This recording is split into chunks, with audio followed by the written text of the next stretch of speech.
This is Sybert signing into Kane's Wrath on the map Toxicity for Game 1 of the upper bracket final of this Invitational, sponsored by community member Nikita. On the left side, rocking the cyan screen, give it up for Futurama. And meanwhile, on the right side, playing the red, playing the nod, classic as ever, this is BikeRush owns. Bikey Boy versus Futurama here in the upper bracket finals. It's only a best of 5. A little bit of a shorter round length than some other tournaments have had. But still, we get ourselves a best of 5. We're going to be jumping down, checking out the lower bracket finals as well. And then, of course, the grand finals to round out this event. And by the way, if you want to see more event coverage, I believe Zads and Alex06 covered this event. So hopefully one of them has the VODs up on their channel. Not sure if anyone else has. Maybe Korak, maybe Green Zero have casted them as well. But I'm just taking a look at the last couple of rounds of this event. And of course, the event is sponsored by Nikita, but my coverage of this event and my channel is sponsored and powered by Silver Knight PCs. Back in 2020, when I relaunched my channel, I did it on a Silver Knight PC. And now, in 2025, I have a newer Silver Knight PC, now with my logo on it as well. And if you want a custom PC, you should check out silverknightpcs.com. But also, they do have pre-built and refurbished parts available, so sometimes you're just looking for an individual part upgrade.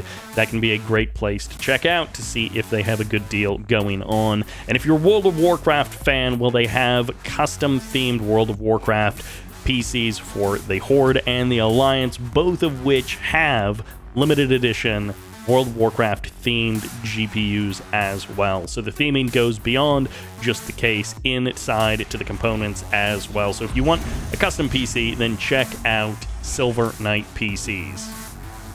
Futurama and BikeRush both expanding to their naturals at basically the exact same times.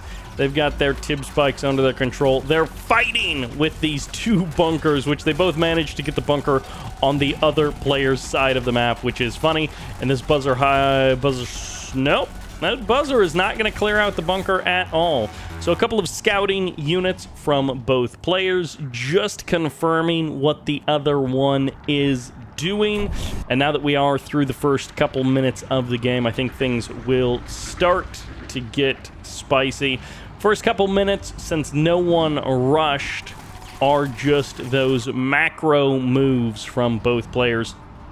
I assume it's going to be second War Factory. Let's see. It is second War Factory here from BikeRush owns. Meanwhile, on the screen side of the map, and just to be clear, this is vanilla screen. This is not Traveler. Definitely not Reaper, but it is vanilla screen on the left side of the map. So no fast leg disintegrators, but we do have the portal as the follow-up. A great safety mechanism for any screen player. And we'll see how much the stasis shield and how much phase and these sorts of things end up playing a part in this game. For now, it's going to be Buggy Scorpion, a classic non-combination from, you know, all of Kane's Wrath history. I mean, this has been how you deal with Skrin for basically forever. Scorpion's going to be trying to deal with those seeker tanks. Meanwhile, Disintegrators and Buggy's going toe-to-toe, fighting it out. Quick pop to the other side of the map, and no, it's nothing of note. It's just Buzzer going for the scout. Too much pressure from BikeRush owns. If he keeps up this parade push across the map, well, these dev tanks are going to have to do a lot to break this attack. The portal gets shut down. The seeker tanks get eliminated. There's still 2 of them free firing here on this army, and the dev tank does back up, but now the natural expansion is under threat. Another portal gets deployed. More disintegrators will be brought onto the front line. But Futurama is also low on cash. He's got 11K per minute of income, but he just doesn't have the cash on hand to get these units out fast enough, and that's because he's going for upgrades, he's going for tech, he's going for base defenses, he's going for units from 2 different production structures all at the same time, and it's Harvester after Harvester that's going to be paying the price for it. Futurama down to just 6 Harvesters, one of them at half HP, and the trade-off is the army. BikeRush owns up to 11k of army. This constant stream of units crossing the map, a parade push of Scorpion tanks into the natural expansion of Futurama. You thought the attack was done. Well, it's not over just yet. An Annihilator tripod steps out onto the map as one of the photon cannons falls, and that Devourer tank, rather, backs up from the front line. Scorpion tank's now a little bit worried. I don't think we have laser capacitors finishing up anytime soon, but this Harvester is going to eat a lot of mines. Futurama getting caught by the mine drop of the Nod, and a second Harvester added into the mix, and it will almost go down immediately as he arrives to the front line and he gets shuttled away. These Annihilator tripods now getting overwhelmed by the low tech, low health, no upgrade Nod units going for the surround as the GG comes out, and it's a clinic. It's a stomp from BikeRush owns. We got past that 3-minute mark, and then the action did not stop all the way to the demise of Futurama here in game number 1. Let's jump into game number 2. And that sends us to Badlands, the hills of the Badlands for game number 2. Rocking the Nod. This is BikeRush owns. And on the left, switching it up to GDI. Not liking the screen, it's Futurama. Futu goes to GDI safety in those big late game units instead of playing out the screen style, which we didn't even get to see. Stasis shield, phase field, nothing like that coming out from the screen player because he just got barreled down and run over by the vehicles of Nod, crossing that map one by one. Meanwhile, BikeRush owns sticks with Nod. He's happy to just keep it Nod for now. One by one, players may change out their factions, or we may find ourselves in a nice rhythm. Futurama, he's obviously a very powerful player with all factions, but Scrin and GDI tend to be his strengths. I feel like I see him win more with Scrin, but that might actually not be true. It might be GDI that is his better faction overall. Either way, they're both good options into Nod, and we'll see how he does with GDI. I feel like in Chrono Clash 2 in particular, there were a couple of matches from Futurama on this map where he played with GDI basically perfectly. You take your natural expansion and then you move into the middle of the map and you lock down your main, your natural by controlling the middle of the map, and you just spread yourself out between these 3 Tiberium fields, and you end up just sort of taking over everything. You choke out your opponent, and you're able to knock them down pretty easily. And that is what Futurama did very confidently and very well in a couple of different times in Chrono Clash 2. Bikes are showing up right as the refinery gets deployed, maybe moments too early, actually, as that Harvester did get paused by the power down of that refinery. And instead, the bikes will skate back up to the north. Another watchtower does deploy, and the bikes get off a volley, but now with the pit bulls and the barracks deployed, everything is going to be safe and sound for the current moment. Bikes going to be retreating up to the north, and meanwhile, Futurama, he's got his natural expansion up and rolling. BikeRush owns, well, he's doing the exact same thing. And honestly, he may just try and go for the same kind of double War Factory build.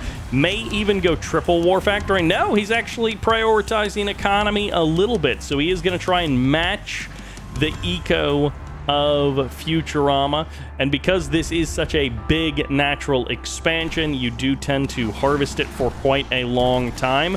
We may end up seeing a rush to one-clicks from BikeRush owns, wanting to get out that tech quite quickly and wanting to click down these harvesters and refineries. The combination of Catalyst Missile plus a bike swing by can be extremely powerful. There's going to be AP ammo on the way for Futurama. He's got himself a command post. He's got that upgrade started as quickly as he can. Defensive turret and EMP control center, both the targets for this engineer move by Futurama. Bikes and buggies going to be trading blows with that Predator tank. Meanwhile, in the middle of the map, 2 harvesters to steal that blue Tiberium. BikeRush owns pretty well established here in loving the middle of the map, but loving that blue Tiberium that much more. If he controls the middle, he controls the blue Tiberium, and that's going to be nice and easy for Bike. Natural expansions going well. There's the tier 3 and the air tower and the Hand of Nod. So no second war factory to come out immediately by BikeRush owns. Instead, he's going tier 3. Is he going for that chemical plant? I kind of have to assume. But he's also, you know, he's playing vanilla Nod. So laser capacitors are a definite upgrade. Tib core missiles also a definite upgrade possibility for a Nod player. What do we got? What do we got? What do we got? Chemical plant. Oh no! Straight into the Redeemer. Okay. No, he's not going fast one-clicks. He is not going the fastest one-clicks possible. Both players happy to just let the other one build up a little bit here. Juggernauts have now been spotted, and the Vertigos, I think, are out to reveal themselves by bombing something out. BikeRush owns, he's not going for the move to the middle of the map just yet. He does have 3 Vertigos, though, so he can start sniping harvesters. What is his actual plan here? Wow, he's actually going to bomb out the EMP control center, so the Vertigos have definitely been revealed at this point, and this does... I mean, we saw the Venoms, we saw the AA battery from Futurama, so he knew that air units were a possibility. There's going to be the Marv on to the 3rd green field of Futurama. Sells off the Reclamator hub immediately, and double Zone Trooper, double Engineer inside of that Marv. Meanwhile, could be Black Hand and an Engineer out for BikeRush owns. For the current moment, he's going to be happy to just roll with that single Black Hand squad. 2 harvesters going down here, perhaps? Maybe even a 3rd. I'm always happy to trade 3 harvesters for a couple of pit bulls, although this one avatar may get more pit bulls than Futurama would like. There are 2 harvesters pretty low on health. One finally goes down there, and BikeRush owns, he's looking to take over the middle of the map, but this is a Futurama who has a Marv ready to go. So even though BikeRush owns got pretty much all of that blue Tiberium, bombing run coming through?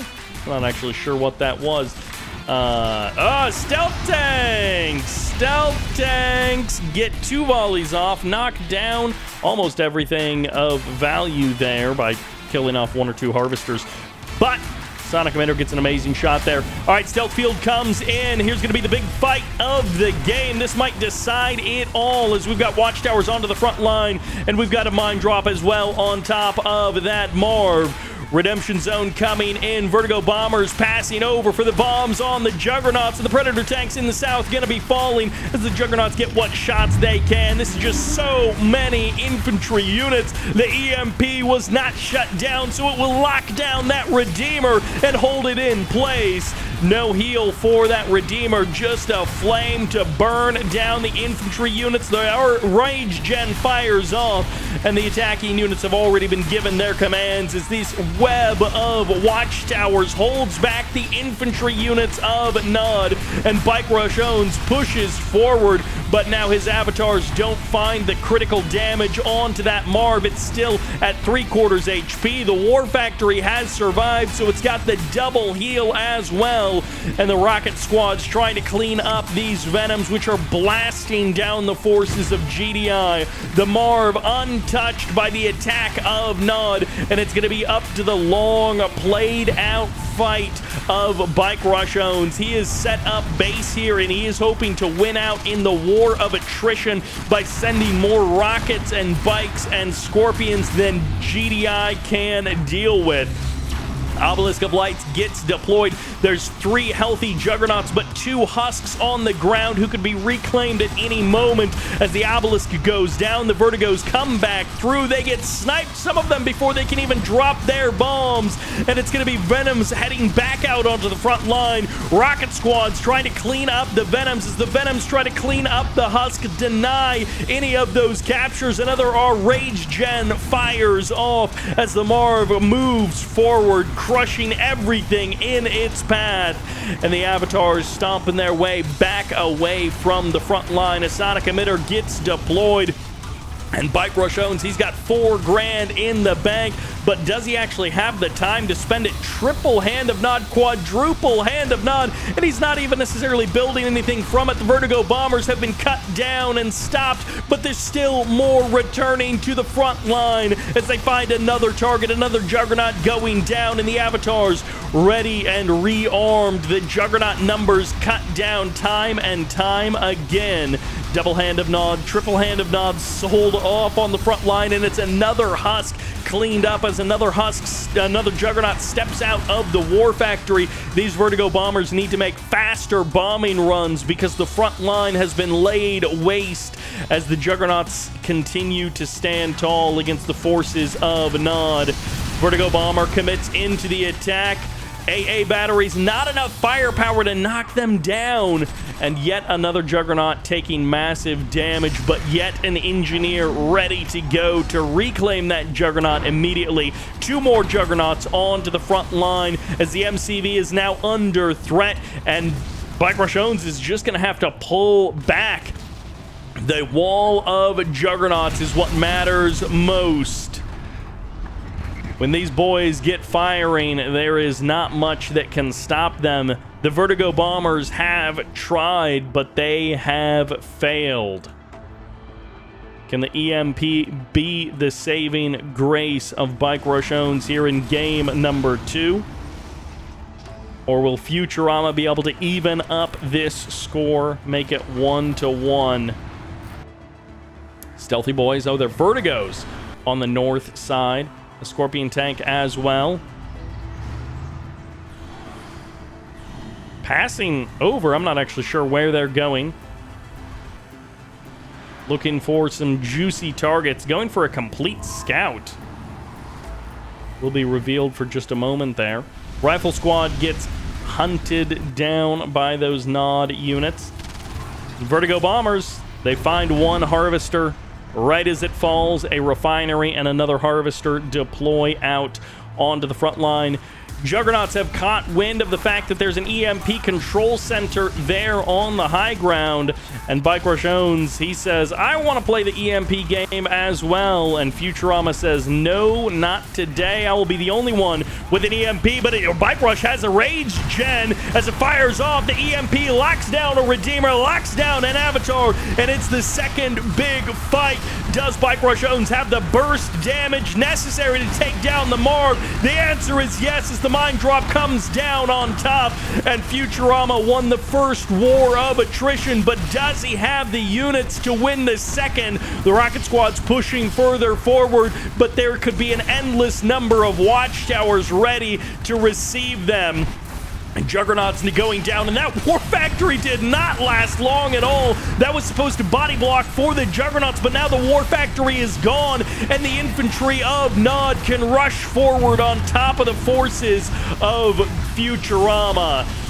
Rage Gen was the start of the fight, but it won't be the end. And no, the watchtowers did not buy enough time. Futurama with a great setup, but he was not able to sustain the damage. That was just an overwhelming wave of forces. And as it turns out, that EMP might have been the biggest bait of all. Futurama stepped out to knock that down, thinking himself safe. But normally, you have more time to build up those defenses. You see the War Factory get deployed, and then there's like sonic emitters or 4 watchtowers behind that, and that just never happened for Futurama. He dealt with the first wave of the attack, but it was the second that cut him down.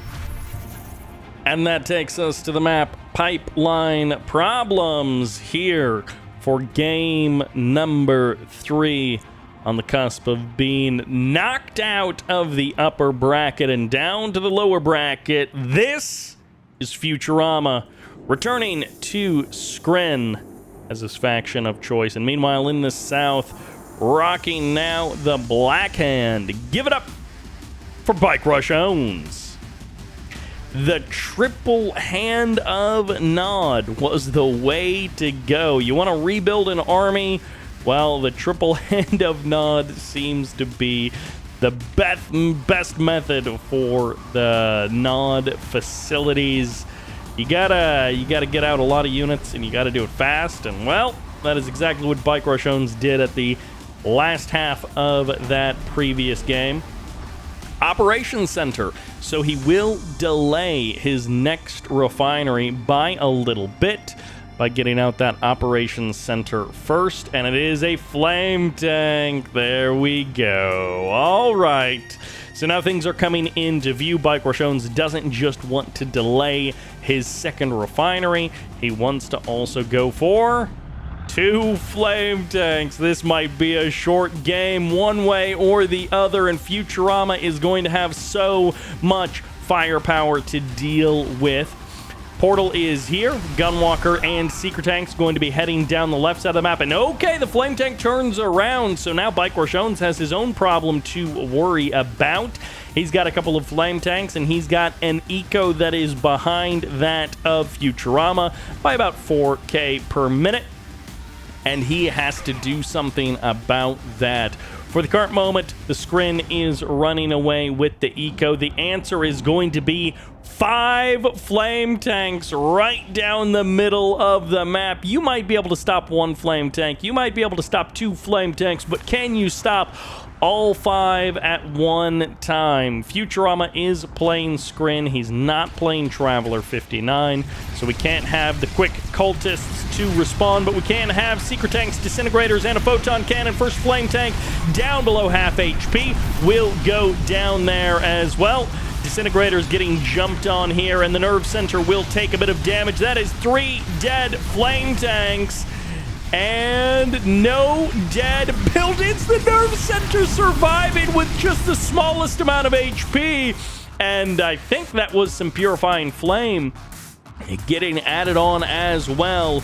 Did my eyes deceive me, or are these going to be beautiful Purifying Flames for BikeRush owns? And okay, my eyes deceived me. I thought it was the Purifying Flame upgrade, but they do normally get the black armor when they go Purifying Flame. They get a little decal change where they change from the red and black to an all black outfit with Purifying Flame. That's a lot of dead flame tanks. So BikeRush owns is, I guess, just believing in the power of the flame, but not the Purifying Flame. The War Factory survives! He doesn't even have to rebuild that War Factory. He's got 2 War Factories anyways.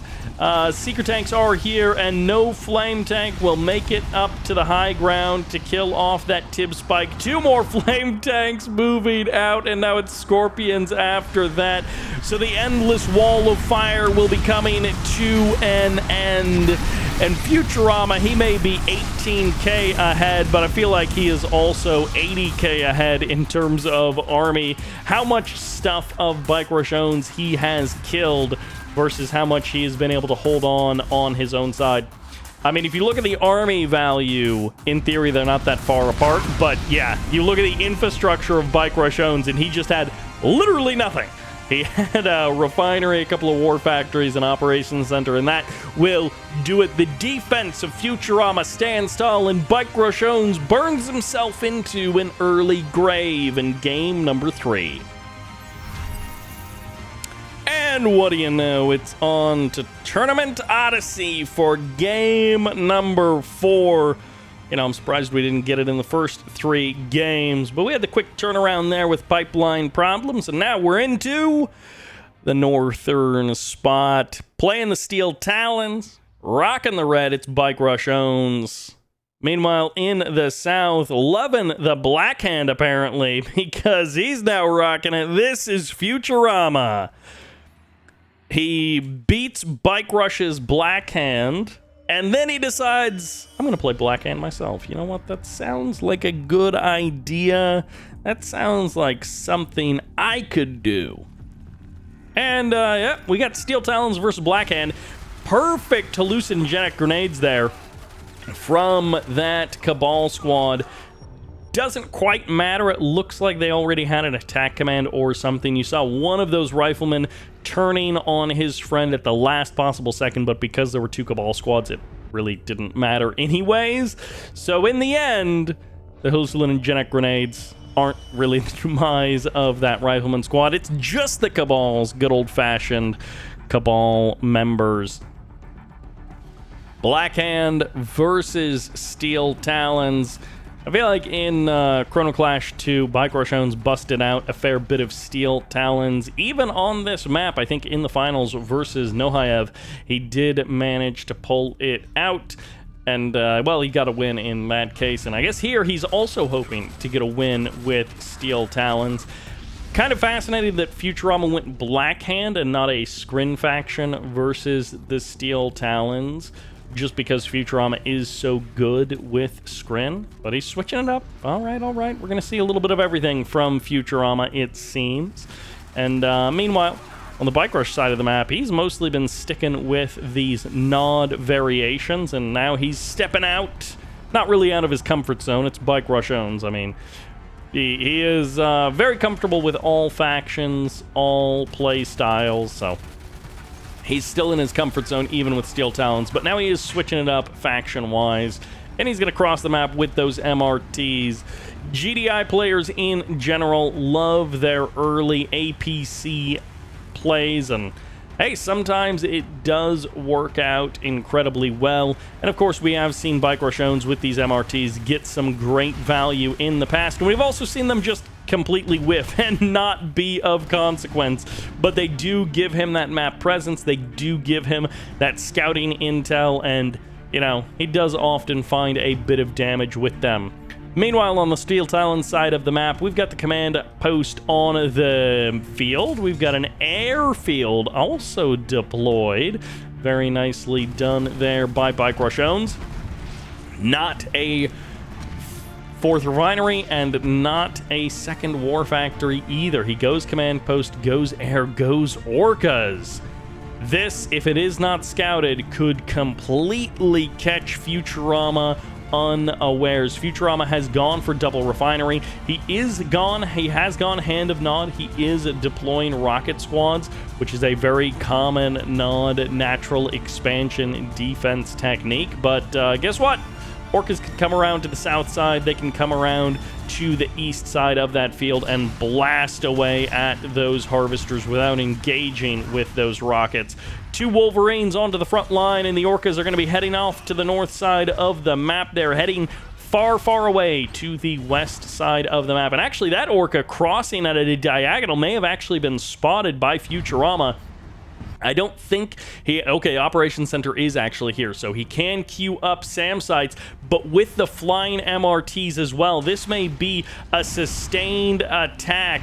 First SAM site does deploy, first volley goes off, Orcas will be taking some massive damage, and that's good for Futurama. But here come the MRTs. Only a couple of them have the rockets inside, and they will be able to heal through a couple of volleys from Futurama's SAM sites. 1 and more harvester down, 1 MRT down, 2nd volley gets split, and the damage doesn't take down the weakened Ox transport. So for now, BikeRush's air terror can continue. Futurama, he pushes away the Orcas. He hasn't lost too much, and the Orca strike from BikeRush owns is going to whiff.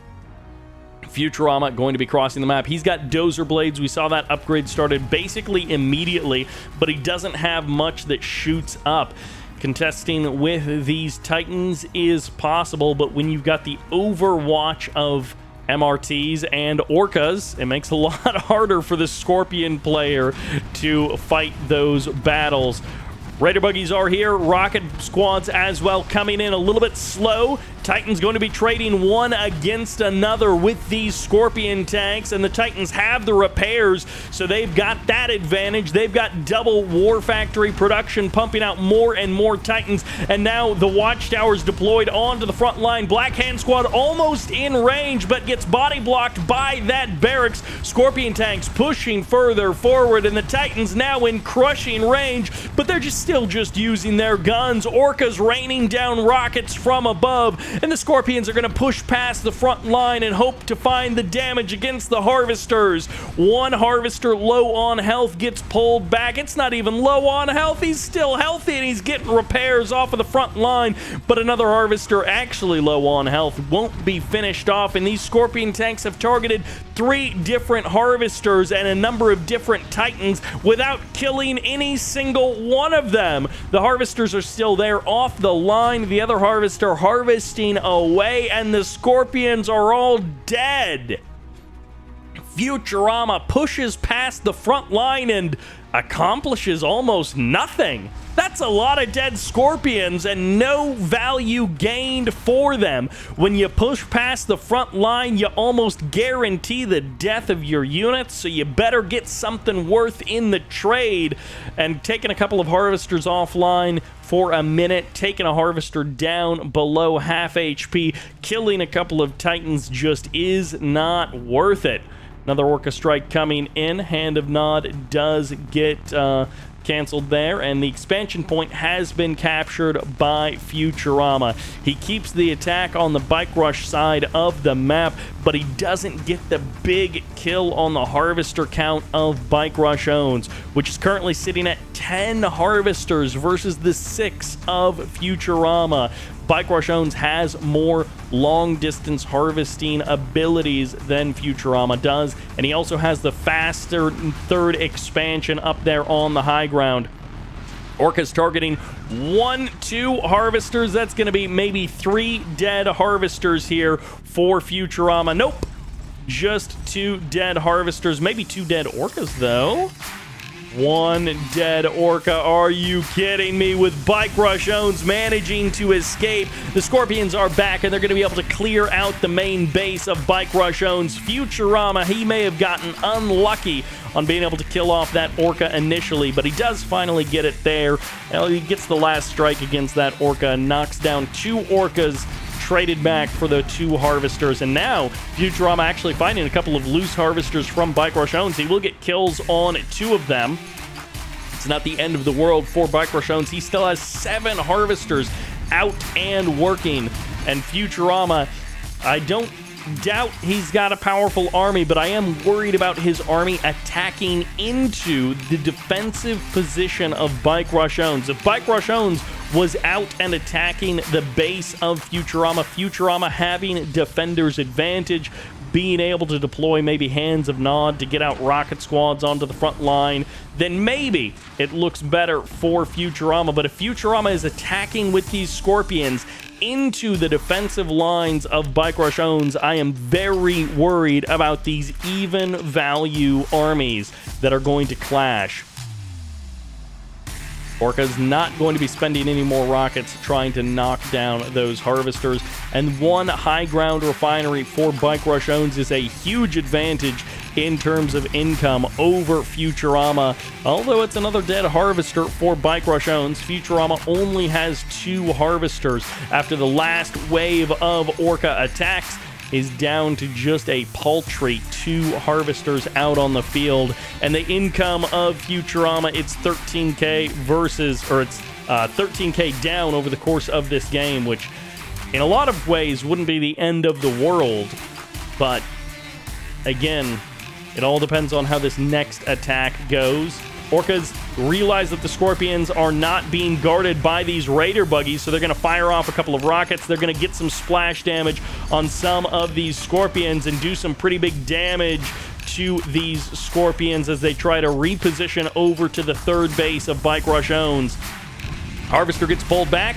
Lots of Harvesters here on the high ground, but it's -1 more now as the Titans have responded in time, but maybe not in time to save the War Factory, or to save the refinery. It'll take the body block of the War Factory, but even that's not enough as Scorpion tanks close in on that refinery and knock it down. The Titans respond, and now the defensive abilities of BikeRush owns have been thwarted a little bit here by the repositioning of these Scorpions, but once the Titans are in position, you see how well they trade with the Scorpion tank army. And now the Orcas getting a couple of extra kills on these retreating Scorpions, and what was 30k of army versus 30k of army is now 17k for the side of Futurama.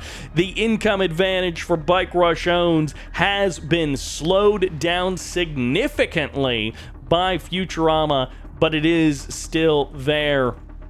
When you're long distance harvesting, 5 harvesters might be as good as 2 harvesters that Futurama has. This guy is not long distance harvesting, which honestly is a huge benefit for Futurama. His 2 harvesters are both working on fields quite close to where the refinery is, and that is a huge benefit. Orcas get 2-3 more Scorpion tank kills as the Scorpions move into the natural expansion of BikeRush owns, and Futurama just tries to keep the front line moving forward. The slower Titans just have a tough time responding, so it's another dead refinery. BikeRush owns got a fresh refinery onto the high ground. He's got the War Factory there as well.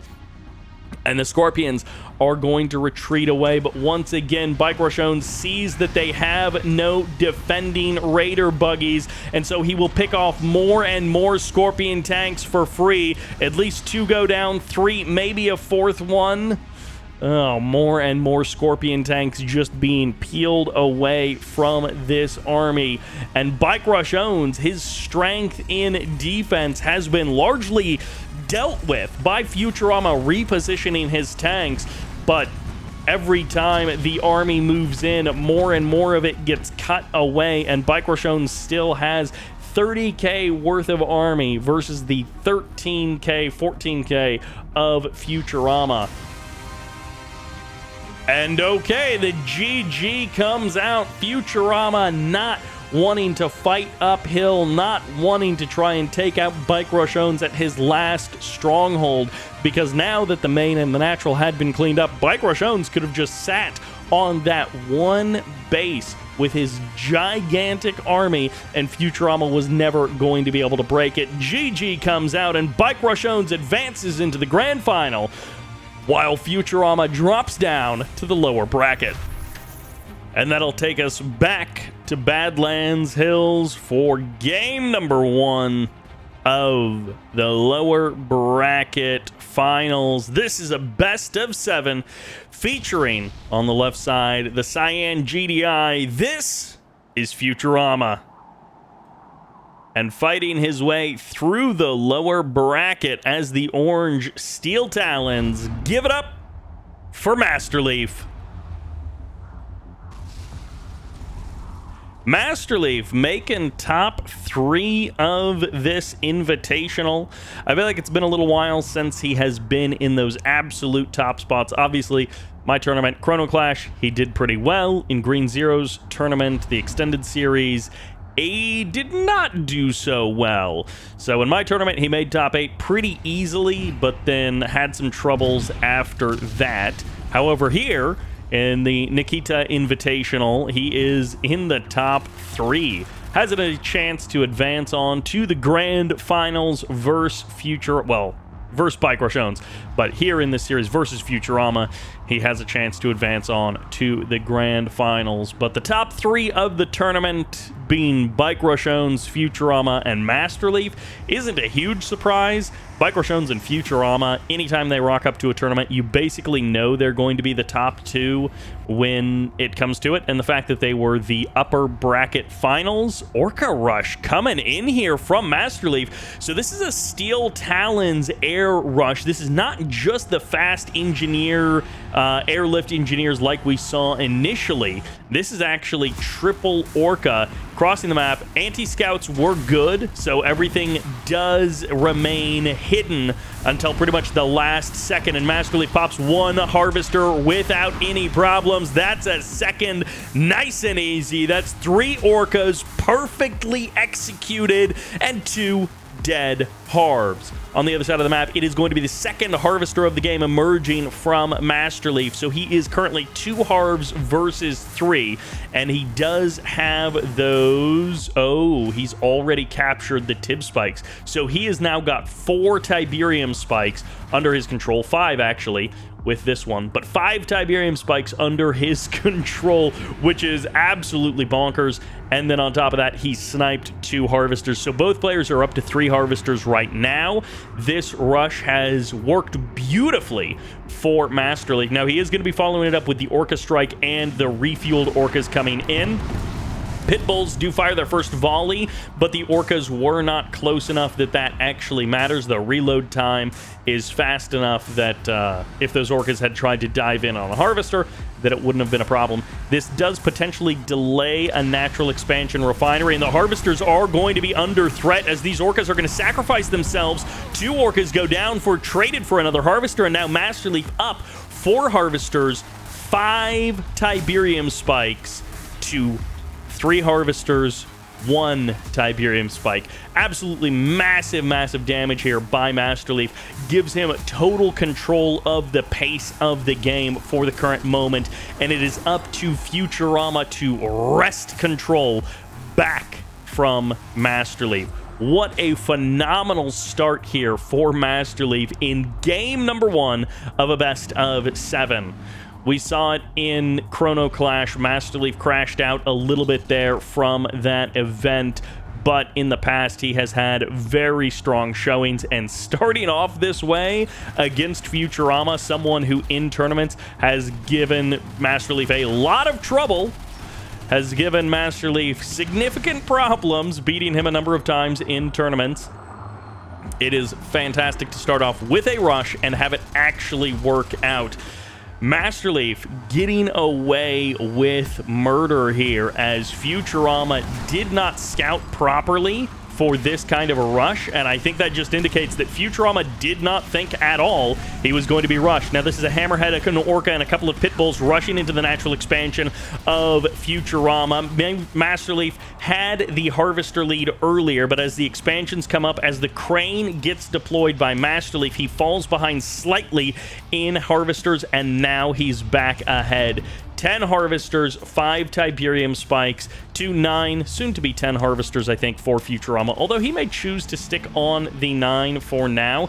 Eventually, you do typically want to go a little bit higher on the harvester counts with this map. You have such a big natural expansion, and it will no longer be 5 Tiberium spikes to Masterleaf, so 50 seconds there to pay for the engineer, 50 seconds here. Hammerhead, you saw try to snipe that engineer. If he would have sniped both of those engineers, I mean, it already feels like Masterleaf is in a great position, but that would have felt like lights out. That would have felt like GG if he sniped both of those engineers from that. 2 harvesters into the middle of the map looking for that blue Tiberium. Masterleaf sending them out a bit early. He did not have control of the middle of the map to be able to just freely harvest that blue Tiberium, and you're going to see the harvesters escaping for now. He's actually going to push back in quite quickly. Rockets versus Pitbulls versus Rockets versus Riflemen. It is a mess of units from both sides. Damage to the harvesters on both sides, but it's heavy harvesters on the Steel Talon side, and it's a lot more forces coming in here for Masterleaf. He doesn't have a huge army advantage overall globally, but he does have a repair advantage, and he does have an army advantage right here, right now, in the middle of the map. And also this MCV, very far forward, but completely undefended. Orca Strike going to be coming back across the map, but that is 2 Harvesters full of blue Tiberium that Masterleaf is going to be able to essentially escape for almost for free, because his trades against the army of Futurama have been so consistent. That's a double Watchtower drop. That's a double MCV play from Futurama. And Masterleaf, he has not been able to get the killing blow against Futurama. Futurama still has a chance, but the way that he did it was by cutting his 3rd harvester, his 3rd refinery there at the natural expansion. Orca's going down, 2 harvesters dead on the ground at least. There might have been a 3rd harvester eliminated, but it's down to 8 harvesters for each player. Futurama lost 1 in the last minute or so. Masterleaf lost 2. But we saw it earlier, the Tier 3 tech deployed in between the refineries. And yeah, when you've got this many harvesters and only 2 refineries, this is what happens. 1, 2, 3, 4 harvesters full of green Tiberium not refining because it's a parking lot outside of just those 2 refineries. That's why you need the 3rd refinery. That's why a lot of players on that larger field go for that 3rd refinery. When you've got that many harvesters, it just is necessary. 1 harvester goes down, trades back for a couple of pit bulls. Masterleaf pushes in, does some damage, but again, the trades are good for both players. Maybe favoring Masterleaf a little bit here, maybe not by the end of this attack, as an additional pit bull and an additional APC. Additional MRT might go down. That's 2 MRTs for nothing, and perhaps 2 pit bulls as well. As yeah, that one goes down. So that trade started out fine, sniping a harvester. But then the back end of that exchange was not good for Masterleaf, and a lot of these engagements are like that. Both players going relatively even, but Masterleaf coming out ahead in almost all of them.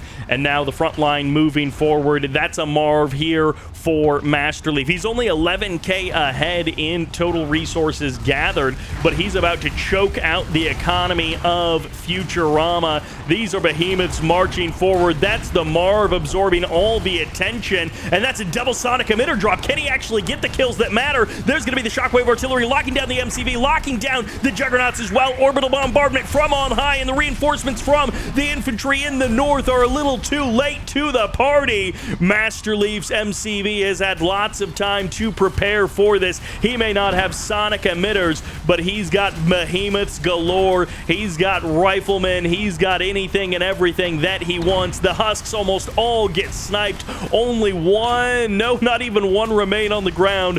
There's 1 there, but the MCV is now the target as the GG comes out, and Futurama has been defeated. Masterleaf gets the early lead with that Orca Strike and never lets his foot off the gas, even when the exchanges were going even or slightly Futurama favored. It was never enough to change the tides. It rolls in, and Masterleaf gets the win in game number 1.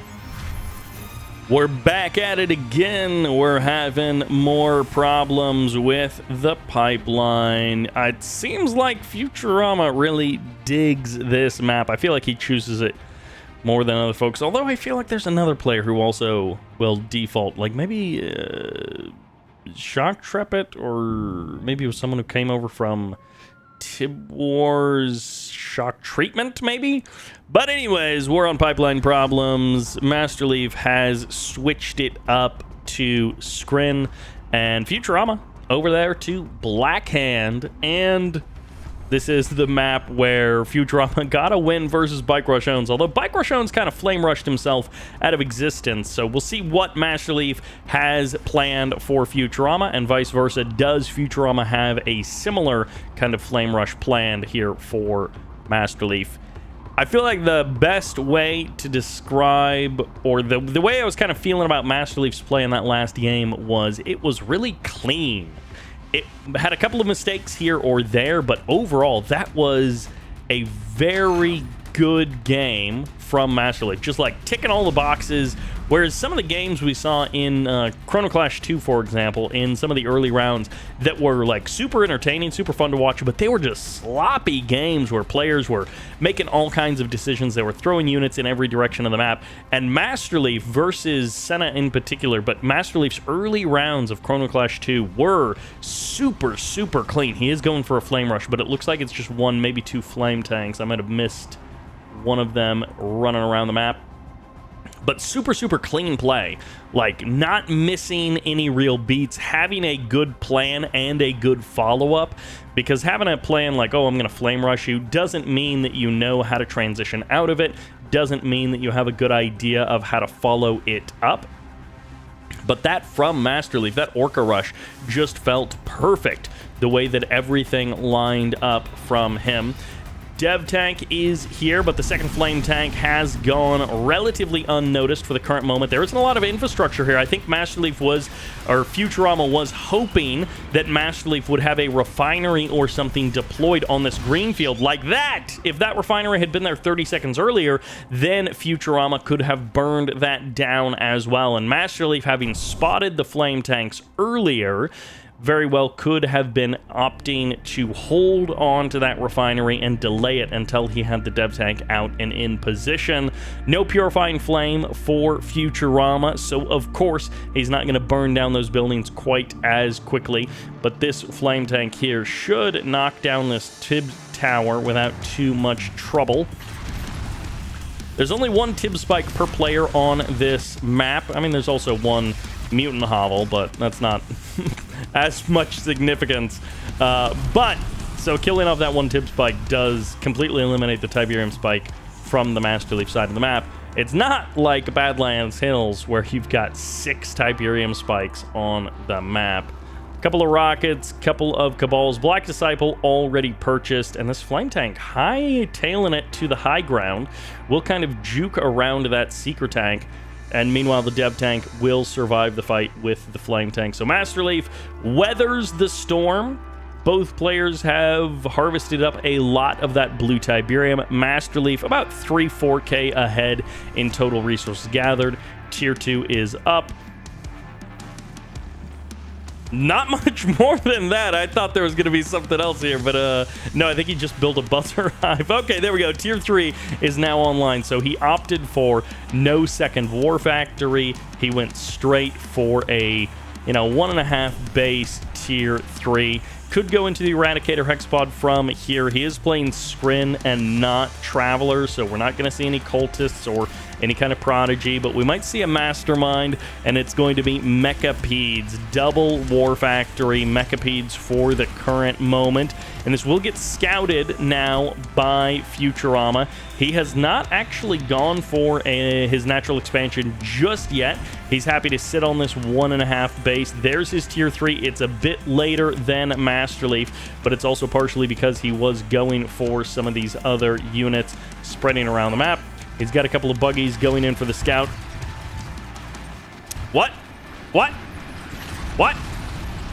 What? That was almost an accident how much damage he did to that Flame Tank before it rocked up to his base. But there, the Flame Tank will go down. Shard Mechas making short work of it as they exit those war factories. And we're kind of heading off, and that Dev Tank is actually just going to go down to a couple of random rocket squads there on the right side, left side of the map. Masterleaf is going for his natural expansion, and the Shard Mechas will clear up these rocket squads without any problems. Although, ooh, that's a dead mecha there. Nice force firing from Futurama. Gets the kill on the head of the Mechapede. And that's the thing about these little squads of rockets, is they're not going to do very much damage at all. But if they get either lucky, oh, that's a dead MCV, as Futurama chooses a rushing map and finds himself with a dead MCV here at the 6-minute mark. That was his second MCV. He did keep his first MCV back at home, getting his Redeemer out and online. Well, not out just yet, but getting his engineering facility online and keeping his build queue open for some obelisks. Mechapedes have found the back line. They have found the Harvesters. One down already, and there is going to be a second as these rockets get a couple of shots against these Mechapedes. Avatars stomping their way to the front line as the third Harvester will fall.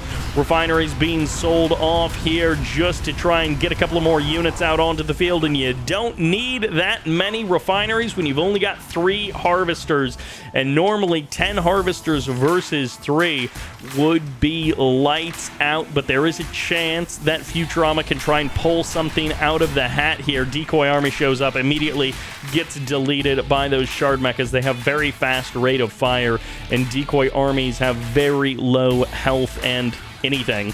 So deploying the Decoy Army doesn't do much of all. 1 Purifier, 1 Redeemer, which I guess is like a Super Purifier with that flame attachment that he's got going on. And there's the sell-off of the Tier 3 as well. So Futurama slimming down his infrastructure quite a bit. He's kept the Tier 2 for now. One thing that we do see with some vanilla nod builds is you essentially go back down to Tier 1 tech after that very first, after you get those like late game upgrades. You just go back down to Tier 1 and you just spend all of that cash from selling off your tech on more Scorpion tanks. But you can't really do that as Black Hand. These Shard Mechas just have no answer here in the back door of Futurama's base. Masterleaf sniped that Purifier because he surrounded it with his 6 Mechapedes, and it has just been going from bad to worse here for Futurama. He's going to try and all-in here. There's going to be the stasis to lock down the Redeemer. The MCV didn't get caught by the stasis, so it will be up to this Eradicator and this Tripod to try and close the distance, but the MCV can try to respond to mitigate this, only with Shredder turrets. He, of course, doesn't have the Tier 3. Mechapede's going to be coming in from behind. There's going to be the phase on one of the Tripods, and the Shard Mechas are now here to cut off any reinforcements, and that Rage Gen is going to fire off. How much can a Redeemer do when all of his support systems have been cut down and cut off? It's a GG for Futurama. It's a tap out as Masterleaf goes up 2-0. Not how I expected this series to play out. Masterleaf putting up a good show versus Futurama, dealing with the Flame Rush here in game number 2 and just crushing it on the economy. Extremely close throughout most of the match, and then somewhere around the 7-minute mark is where Futurama just flatlines and Masterleaf blasts off to the moon. And that sends us to Hampstead Gardens for game number 3. In the north, playing the Traveler 59, this is Futurama. And in the south, playing the Reaper 17. It's not quite a screen mirror, but it's pretty darn close. This is Masterleaf, up 2-0 here in this best of 7. Absolutely crushing it here. And not in a way that I think a lot of players would have predicted. Not a lot of folks would have predicted. Masterleaf is good, no doubt about that. But he has not been able to perform well in tournaments in the last 5 years.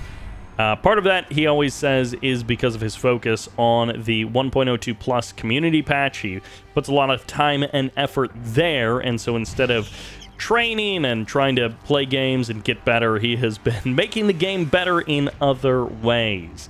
Futurama, on the other hand, has been a high-performing player for a number of years, and that does not seem to be stopping anytime soon, which is great to see. But that does mean it's a little bit surprising to see that Masterleaf is up 2-0 versus Futurama. Double scrin shielded harvesters versus fast legs, but no real craziness coming out here from Futurama.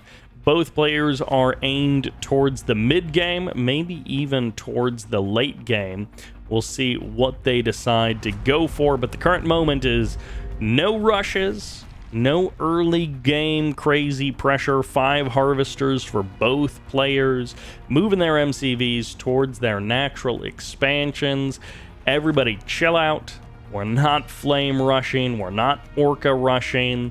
It is a pretty much a reversal from the first 2 games of this series. compared to Game 1 and Game 2.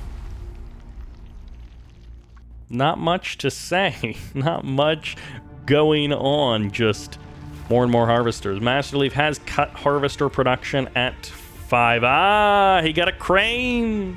That is one of the reasons why he wanted to stop the scouting from Futurama.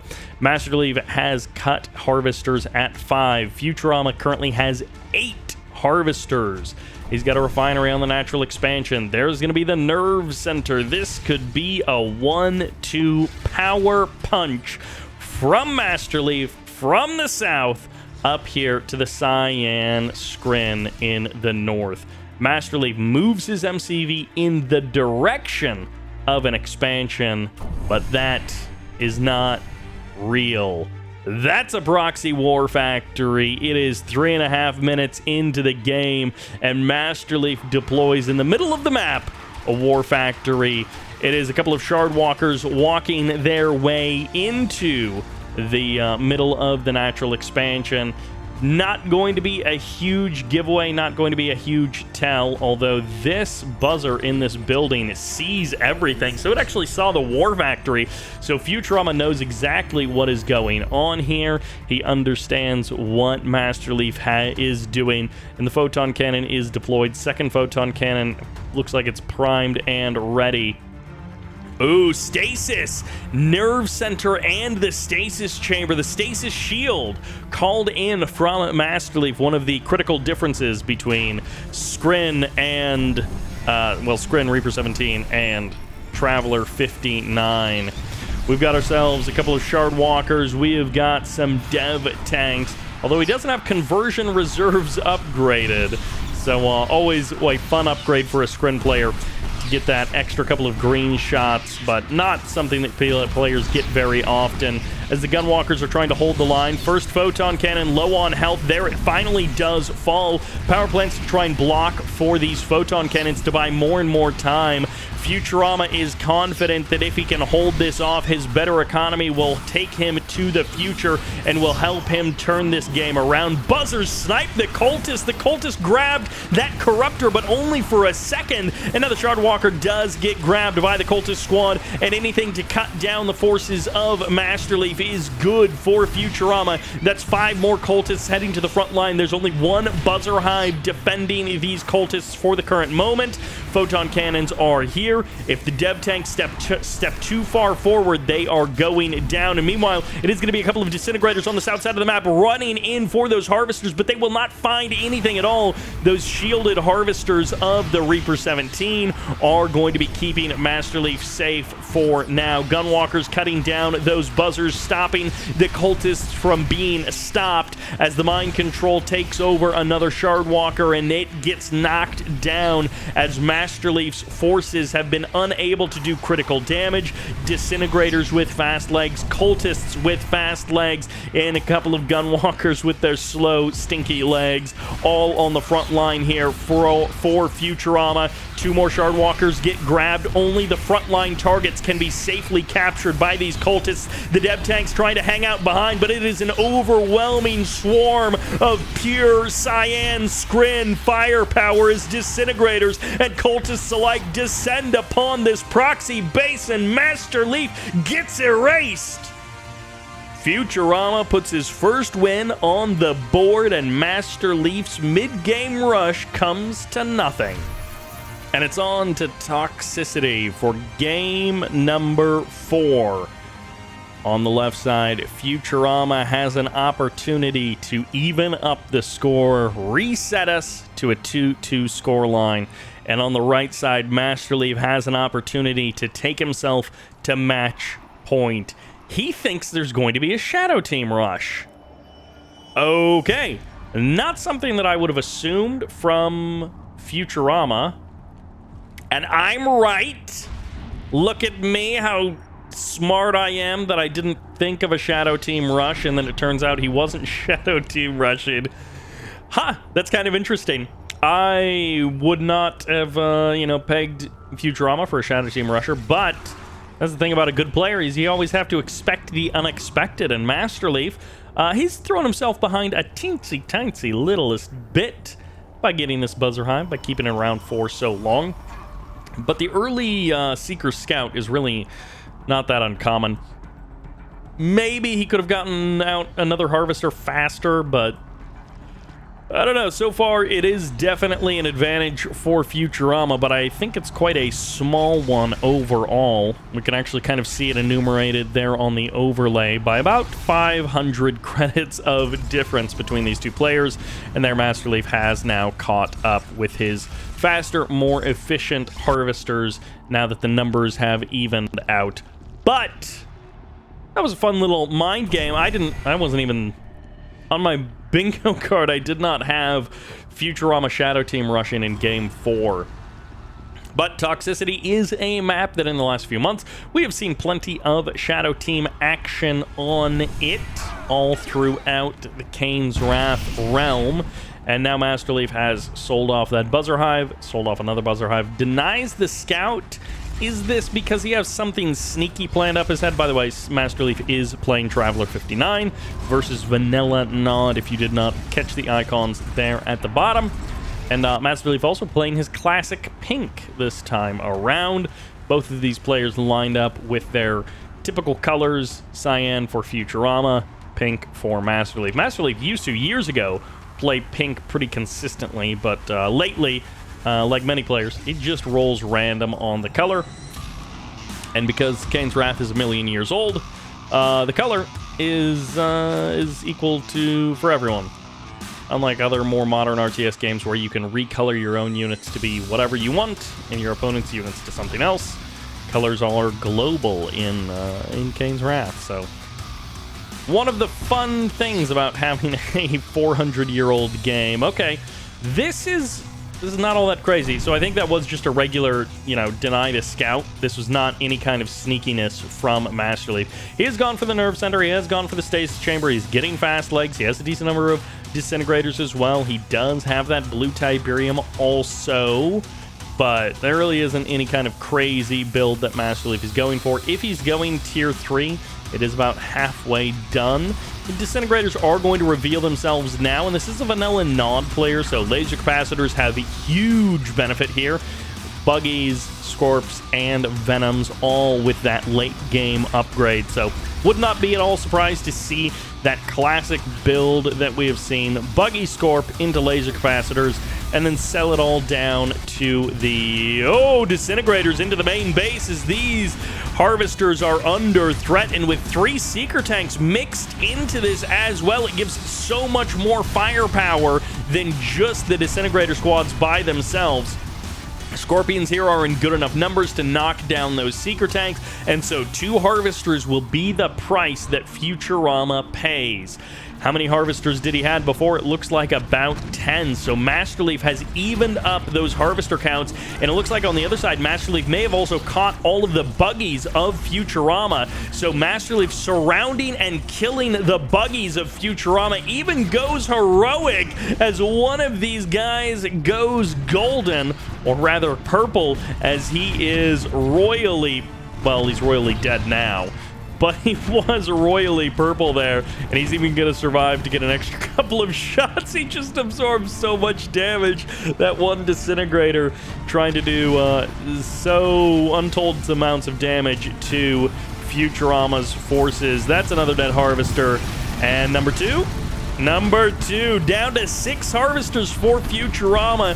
1.5 minutes ago, he had 10 or just about, and now he's got significantly less. That's the prodigy. His Masterleaf just keeps up the aggression. No stopping for this boy as he trundles his way across the map. Area mind control on 3 Buggies, and then it's going to be perhaps a dead prodigy after that. He's kind of just trapped there in the back, and the Shadow Team will hunt him down.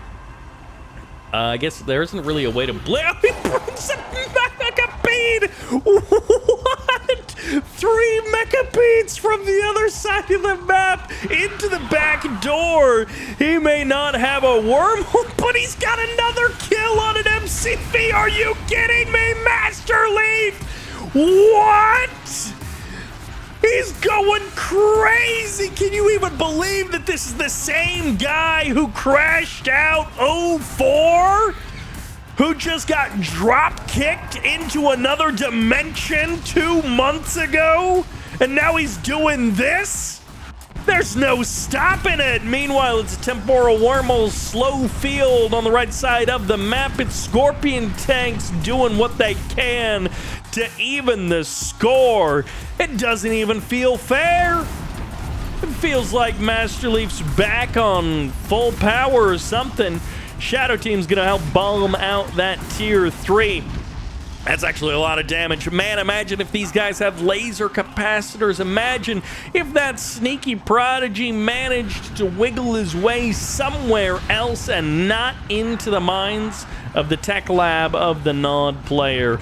Laser capacitors could have totally changed this game, could have meant that things were different, but the result is Masterleaf crushes the natural expansion of Futurama, and Futurama has to make this work right here, right now. He's got to keep this army alive, keep these mechapeds going down. He killed the tripod.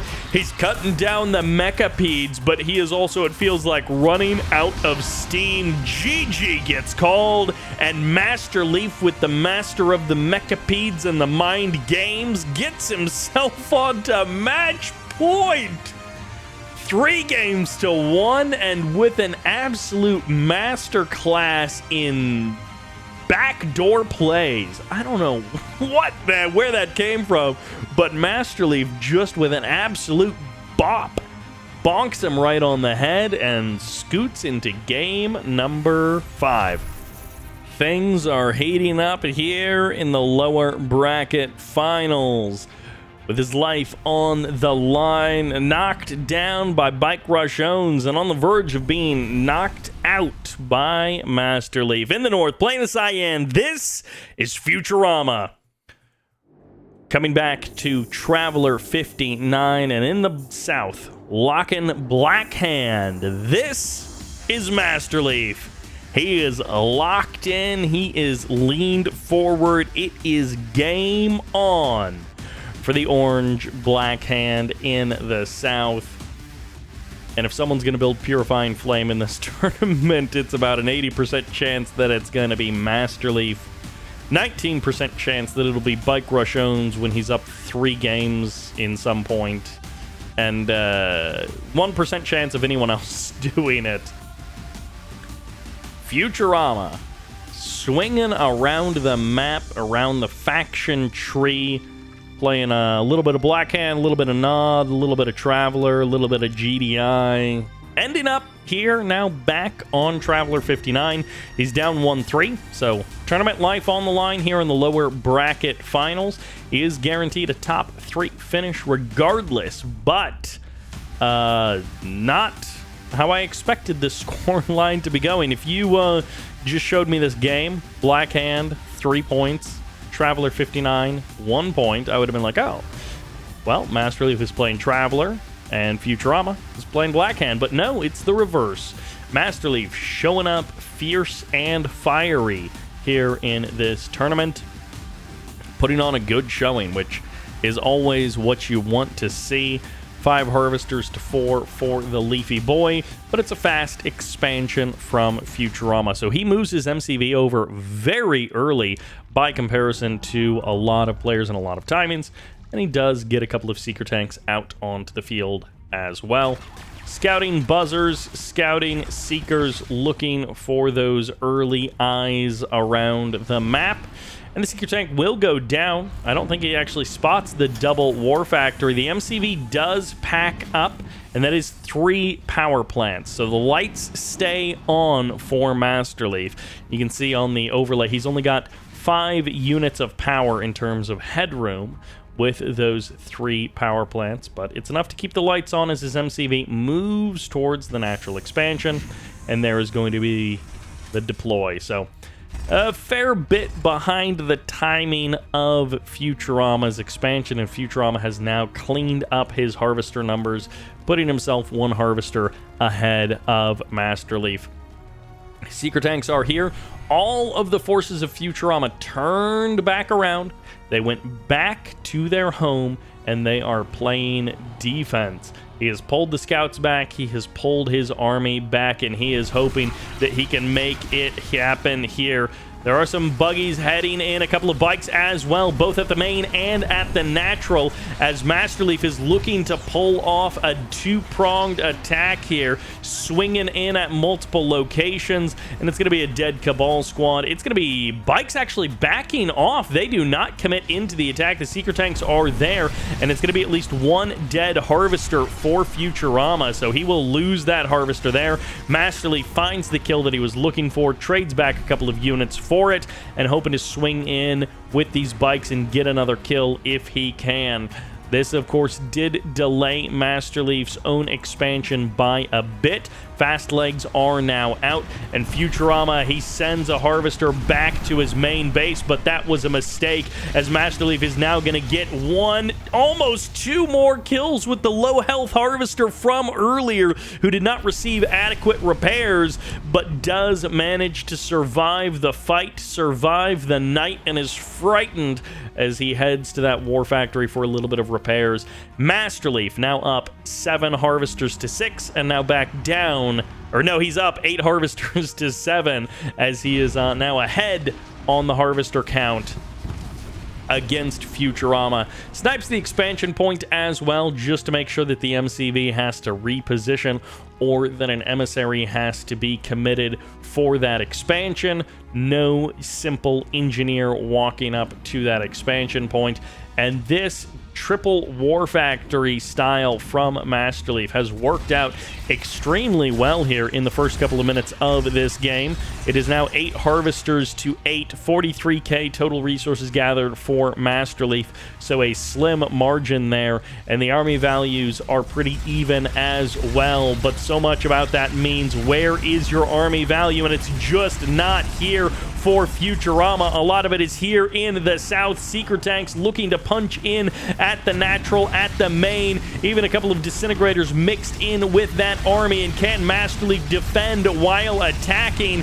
It looks like the answer is going to be yes, and this buggy is absorbing so much damage. That bike will be traded back. The Seekers can trade with some of these units, but that's going to be a lot of dead attacking forces from Futurama. And meanwhile, on the other side of the map, it's Futurama defending, knocking down some of these bikes and buggies, managing to keep his Harvesters alive, and the Disintegrator is going to get traded back. They do manage to get the kill on 2, maybe 3 buggies here, as they get gunned down and run over by the buggies of Masterleaf.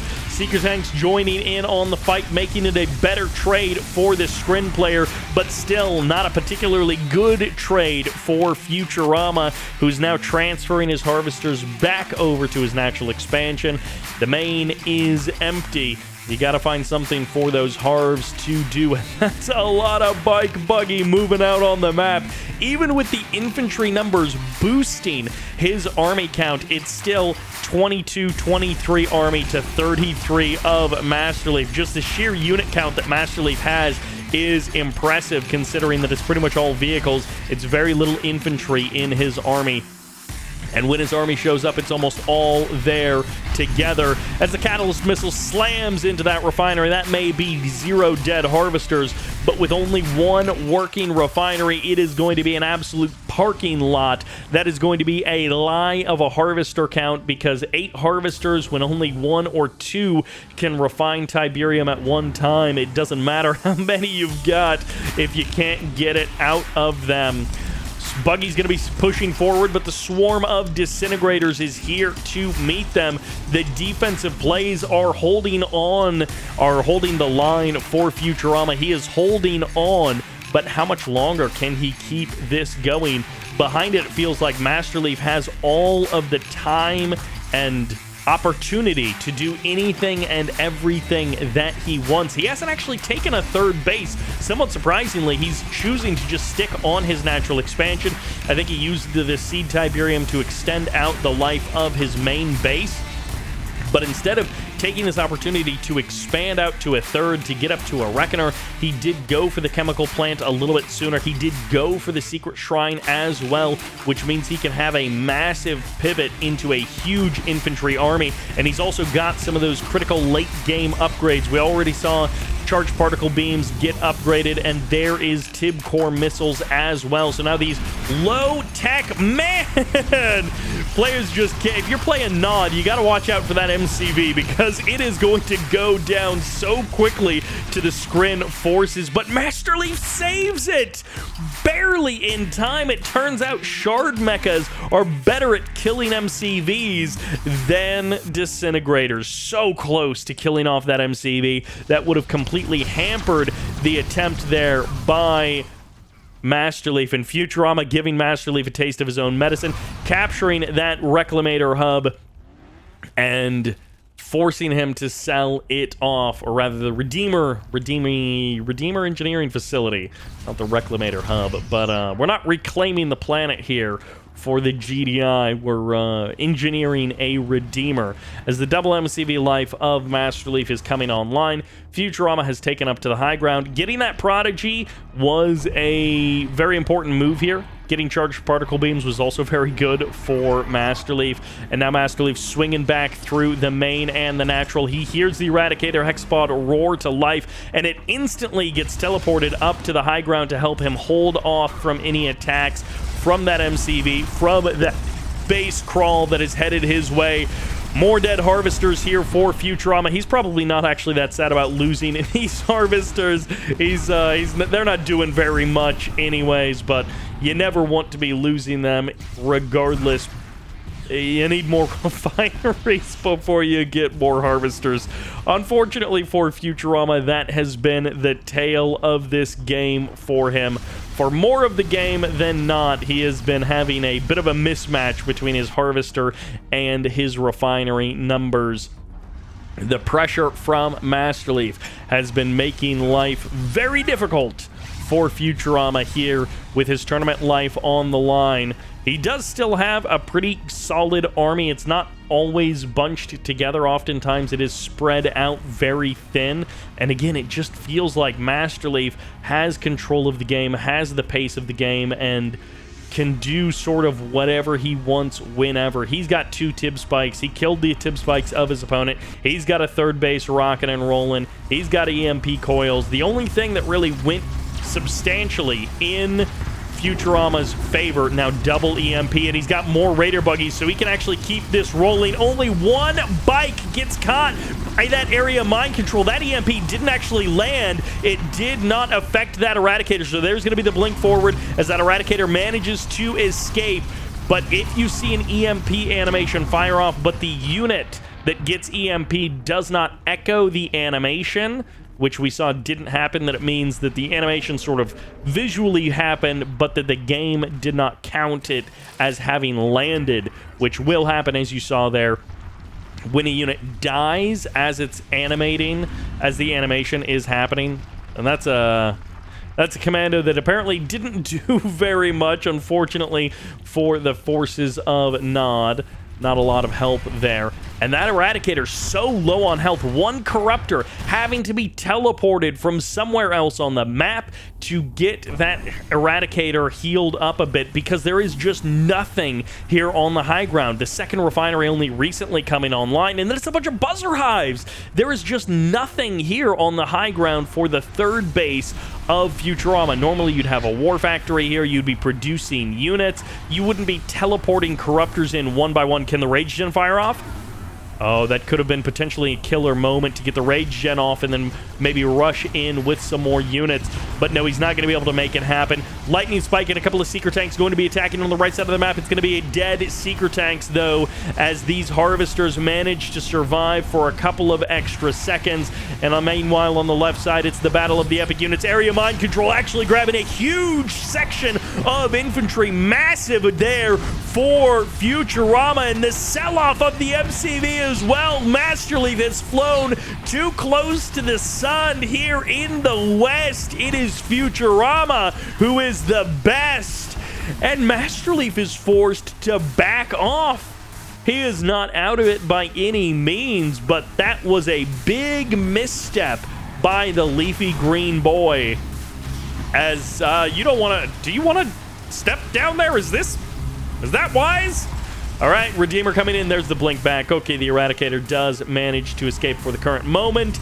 Futurama has bought himself a couple more minutes of time. So often we see in these games a player get demolished when if they would have had 30 seconds to a minute more of time, they could have had a chance of fighting it off or not just getting destroyed. And in this case, Masterleaf, he had a great plan to potentially end the game, and Futurama has completely disrupted that plan. He has completely knocked it aside and bought himself the extra minute or so that might just be the minutes that he need to win this game. Now, this is still a huge bike buggy army on the right side of the map, but at least Futurama is able to trade out some units for it. He is making the kill of this main base costly for the Black Hand player. Bike Buggy will eventually overwhelm those forces. Rage Gen fires off here on the left side. Corruptors, 2 of them, it looks like, will pay the price for that Rage Gen. The Gunwalkers slowly walking their way forward. But this army on the right side from Masterleaf seems to be the majority of his forces in this game. And for the current moment, they are unopposed. They have wiped out all opposition, and Futurama has to make a decision. Do I try to defend what I already have built, or do I move forward and abandon what is there, and hope for a brighter future somewhere else? There's going to be the Prodigy area mind control only on a single buggy. The rest of the units are going to be retreating away, and the Prodigy does absorb 1 attack buggy, rushing forward to try and kill it off, and meanwhile everything else just kind of gets traded away, and in a few and maybe 1 to 2 minutes, Masterleaf just goes from a dominating position to just being dominated. He is getting ragged on here by Futurama, and it feels like after a phenomenal 10 minutes of the game, it is just turned around, and Futurama is the one more in control. First EMP does land. There's 3-4 more EMPs that could follow this up, but the damage just isn't there. We need way more bikes than this to be able to pound that Eradicator, as the Redeemer has gotten almost no shots on an EMP'd Eradicator, sitting still, not doing anything. And now the Prodigy is here, so if you want to lock it down, you better make sure that you can do it. No, it's not to retreat, it's to advance, sir. In your face, the MCV deploys and then flies forward. I'm not sure what the plan is here, but Futurama doesn't know either. He finally finds a spot to make home as the tripods step forward and blast the forces of Nod. It's not something that the Messiah can save you from. It's going to be a double obelisk drop to hold the line. Repair drones on the front. Corruptors keeping this Eradicator alive. And a Rage Gen might be Masterleaf's last chance to swing in and knock down that Prodigy, but it just doesn't happen. True, 3 tripods low on health. Only 2 of them are low on health. The Eradicator will be able to march its way away from that front line. The double obelisk drop has done it to hold the front line, but the Tiberium has evaporated off of the map. 1 Corruptor is still here, dangerously far forward with an incredibly small amount of health on it. And Masterleaf holds off the attack. That drone ship never did as much for Futurama as he would have liked, and now it is dead in the water. Unless he can teleport it away as it's taking off, it is gone. I hope you have a gravity stabilizer somewhere else, because Masterleaf just pulled off the defense, and now he is back in the driver's seat. 9 harvesters to 7, but it's so little Tiberium spread around the map. I'm not sure how much those harvester counts even matter. Husks might end up mattering a lot, as these Annihilators need to get out of there. Can he blink them away? Did the Prodigy survive somewhere? I thought the Prodigy did manage to escape. Maybe it did go down. Either way, he needs to get those Annihilator tripods away from this army. And Masterleaf, he doesn't manage to get the kill. It's behind the buzzer hive, so it's pretty much safe for the next 30 seconds. We'll see if Futurama is able to do anything. He has a War Factory, he has Tier 3, and he has a Portal, so he can, and his Stasis Chamber, so he can build a lot. Currently, he's got his whole tech tree. I mean, the only thing he doesn't have is, I guess, a crane and a gravity stabilizer, but you do what you can. The Prodigy is there, so he can teleport some of the tripods somewhere, but I'm not sure how much that would or would not help him. This might just turn into a full base race scenario, but one player has an MCV and one player doesn't. It tends to work out better for the player with an MCV. Futurama's forces have managed to escape from the front line. There's going to be another dead buggy. And what does Futurama even do here? If he lets up on the pressure, then Masterleaf can just expand anywhere he wants and slowly but surely take over the map and take out Futurama, who's fighting with his tournament life on the line.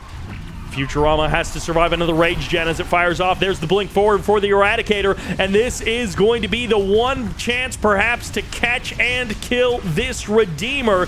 Can he do it? EMP locks down that Eradicator. The Redeemer turns back around. Does Masterleaf actually have the forces here to support this, to stop this? He's going to try and blink a tripod forward. No, he's not. He's going to hope that the Eradicator can survive the volley after volley of the Tib Core missiles, and so far, so good. It can. That one Corruptor with one single bit of HP from 3 minutes ago. Never caught, never killed, always healing, always bringing a second life to Futurama. And it looks like he may have actually done it. Masterleaf with the double, triple, quadruple War Factory everywhere on the map that he can pump out units, but he's lost his Redeemer. He's lost the anchor for his forces. He didn't kill the tripods. He didn't kill the Corruptor, he didn't kill Futurama, and he didn't get the game. Futurama puts a second point on the board and gets us closer to that ace match and sends us to game number 6. Last boarding call for the Traveler train as we have the true mirror matchup in game number 6 on Tournament Decision. In the north, with an absolutely electric game number 5, fighting for his tournament life with everything he's got, playing Cyan, rockin' Trav, it's Futurama! And in the south, I wasn't kidding when I said mirror matchup. These boys are rocking the Stasis, the Portal, and a ton of Disintegrators. It's fast legs in both directions. Playing Trav, he's known for it for a reason. It's Masterleaf. Incredible game number 5 from both players. And now game number 6, we have both of them dumping almost all of their starting cash into these opening few minutes. 1 minute into the game, both players have spent basically their entire 10 grand, a lot of it on these Disintegrators, a lot of it on those upgrades, and Masterleaf might have just won the game. Is this how it is going to end? Is this how it is going to go down? The buzzers managed to split those Disintegrators onto 2 different sides. Low health, so incredibly low, and Futurama loses it! The first harvester of the game in the ground, 6 feet under, danced on by Masterleaf. And now it's time to return the favor, to find the angle in. But he can't. He doesn't do it, and he can't do it. He doesn't see it, and he can't make it happen. Futurama loses the harvester, and now he doesn't even get the counterattack. He'll take what he can if that's all he can get. He'll take down a couple of Tib spikes. That actually, that's not the end of the world there. That is significantly better for Masterleaf, not gonna lie. But killing off those Tib spikes, that may end up paying if this game goes on long enough. If, that's big if, this game goes on long enough. killing the tip spikes might actually be the bigger dividend move. It's just, it's going to take a long time for that value to accrue for Futurama. Masterleaf, on the other hand, as I kind of pointed out earlier, both players spent their entire bank getting that start. So if you don't win the game with it, it's kind of a slow follow-up for both of them.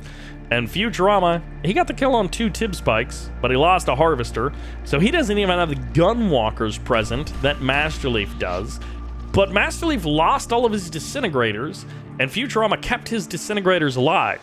So in that sense, Futurama has the army advantage, but Masterleaf has the harvester advantage. And for the current moment, I guess we'll see whether harvester or army wins the game, but there's a lot of ways that this one could go. That's not what I was thinking. I was thinking a tech up. I was thinking a 1 base 3 refineries and a 1 base tech, which is very common, which is what most Scrin factions do on this map. I mean, most players on this map, because your starting field is so big on Tournament Decision, most players do go for 1 base tier 3. In this case, Masterleaf will kind of get spotted out here. Futurama will see that's a lot of disintegrators, and will trade out with as many as he can. So Futurama has the early warning system, and he's going to follow it up with his own portal. He's not going double portal into the middle of his base, but Masterleaf has also sold off one of those portals and cut production from the other one. So it was a big swell of disintegrators, and now the 3rd refinery is up and running at the main base. And Futurama, it looks like he's going to be there very soon as well. There we go, on the north side of that field. 2 tib spikes for Futurama, 0 tib spikes for Masterleaf. By the way, EMP control center in the middle and 2 defensive turrets. No one has grabbed those yet. Sometimes those defensive turrets end up being a bit more important, and I believe defensive turrets were buffed recently, so they may actually be of significant value here in this game. Disintegrators here in the north, disintegrators in the south and here in the east for Masterleaf and Futurama. But Futurama, he has bounced back. Stasis chamber now reestablished for Futurama. There's going to be the nerve center for both players. Tier 3, I think, the choice for Masterleaf. So what exactly will he go for with this tier 3? Could be straight into an Eradicator. He could try and play out that kind of an angle. This engineer is playing a dangerous game, and Futurama spots it, caught and killed, but it's also an early warning system to say, hey, harvesters, get out of here, or hey, buzzer swarm support power, get called in to defend those harvesters. And this one Gunwalker, which was also sent in, is going to get a kill on most, if not all, of those buzzers. Look at that, gets them all. It's just going to be Shard Mechas again. Okay, he does have the Gravity Stabilizer, so he has the opportunity to go for Devastator Warships. Maybe even wants to go for something else if he... I mean, he's not building anything, so I don't think it's going to be Storm Riders. But Shard Mechas out into the middle of the map. 2 of them so far, so good.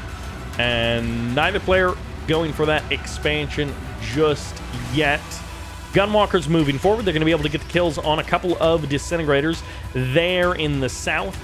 Masterleaf hoping against hope that his Shard Mechas will be able to do this, but then he was like, that's annoying. You got units in the south. I'm going to have to now build some cultists, which get gunned down basically immediately, and the tier 3 gets set upon by these disintegrators. There's going to be a buzzer hive to knock them down, and they will shred those descents nice and easy, and the Gunwalkers will help deal with a little bit of everything else, but they're going to get caught and killed by those Shard Mechas. Good night, as this is now a double buzzer hive on top of this tier 3 tech, and the Prodigy moves are expected from both players. And yet Futurama hasn't actually deployed any defenses near his own tier 3, so I would be very concerned about that, considering how good Masterleaf is with Prodigies. And I mean, Futurama is quite good with Prodigies as well, so both players do need to be cautious of that. Eradicator Hexpod coming out right after Masterleaf deploys his own Warp Chasm to start building his Eradicator. So he knows the timing of his opponent's Eradicator, and there was a stolen Shard Mecha. We saw those cultists in the middle of the map earlier, managing to get some mind control work done. Harvesters might be able to be stolen here, but both players have cultists, so there isn't likely going to be a lot of value gained here because Futurama can just recap that Harvester, can just get the mind control back. And if you mind control your own unit with a cultist, then it just goes back to your control, and it's sort of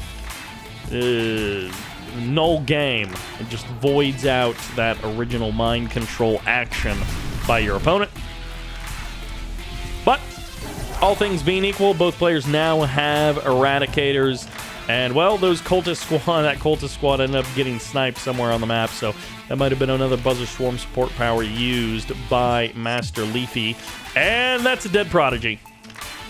Sneaky, sneaky guy. Masterleaf sets the bait, perhaps a seemingly exposed, undefended, unnoticed MCV there on the expansion. Futurama goes for it, and Futurama is not rewarded. He is caught and killed by those buzzers. Buzzer Swarm support power is so good versus commandos, but versus the Prodigy in particular. And there's another Prodigy on the map, which I have no idea where Masterleaf's Prodigy is. Okay, he does have the stasis chamber, so he can indeed get a Prodigy, and I assume he has a Prodigy, and I assume it's running somewhere around the map. There's actually going to be a captured Tib Spike, so it is one Tib Spike per player at the current moment. Tripod.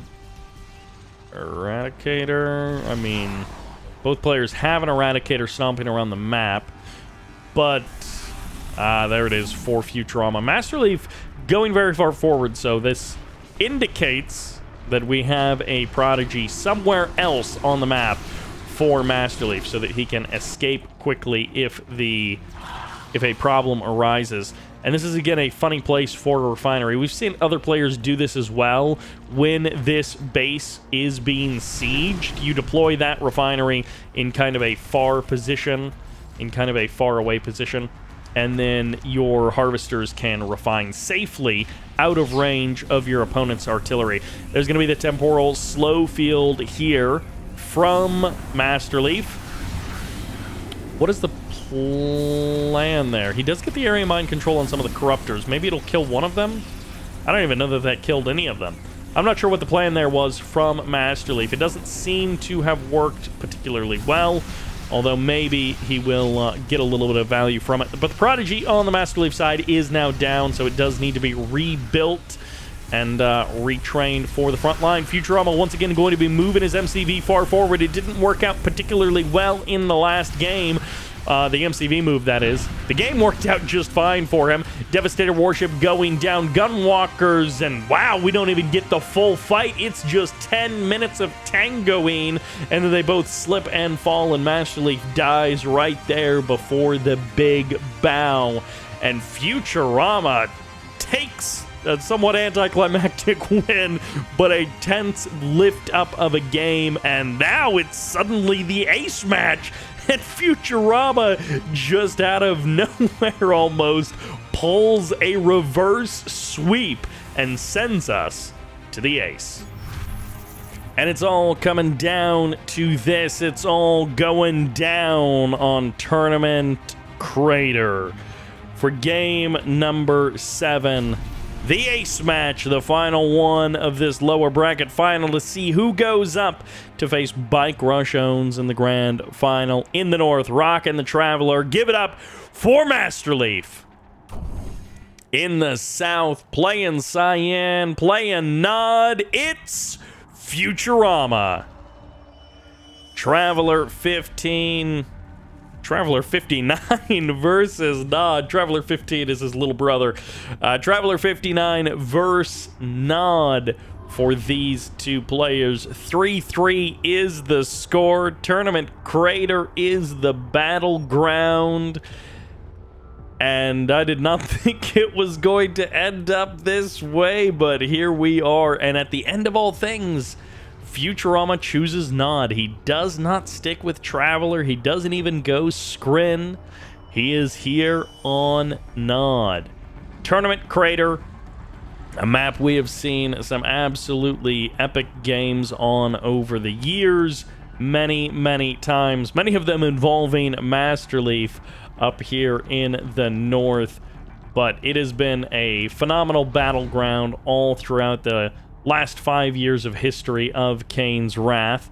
Of course, Tournament Crater was not there at the launch of the game. This is a community-made map. I'm not sure who the map maker is, but it has not been around for the full, 18 years of Kane's Wrath history, but it's been around for quite a while in the competitive scene as the MCVs move to their natural expansions.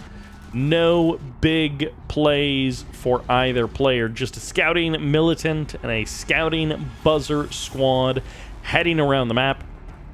So we will see the 5-minute mark. Now, one of these players could go absolutely bananas right now, and we may not see the 6-minute mark, but we will definitely see the 5-minute mark at this point, and it looks like we may even see the 10 or the 15-minute mark as both players are gearing up for macro games and to head into the mid-game with strong economies. 7 harvesters from Masterleaf, only 6 now from Futurama.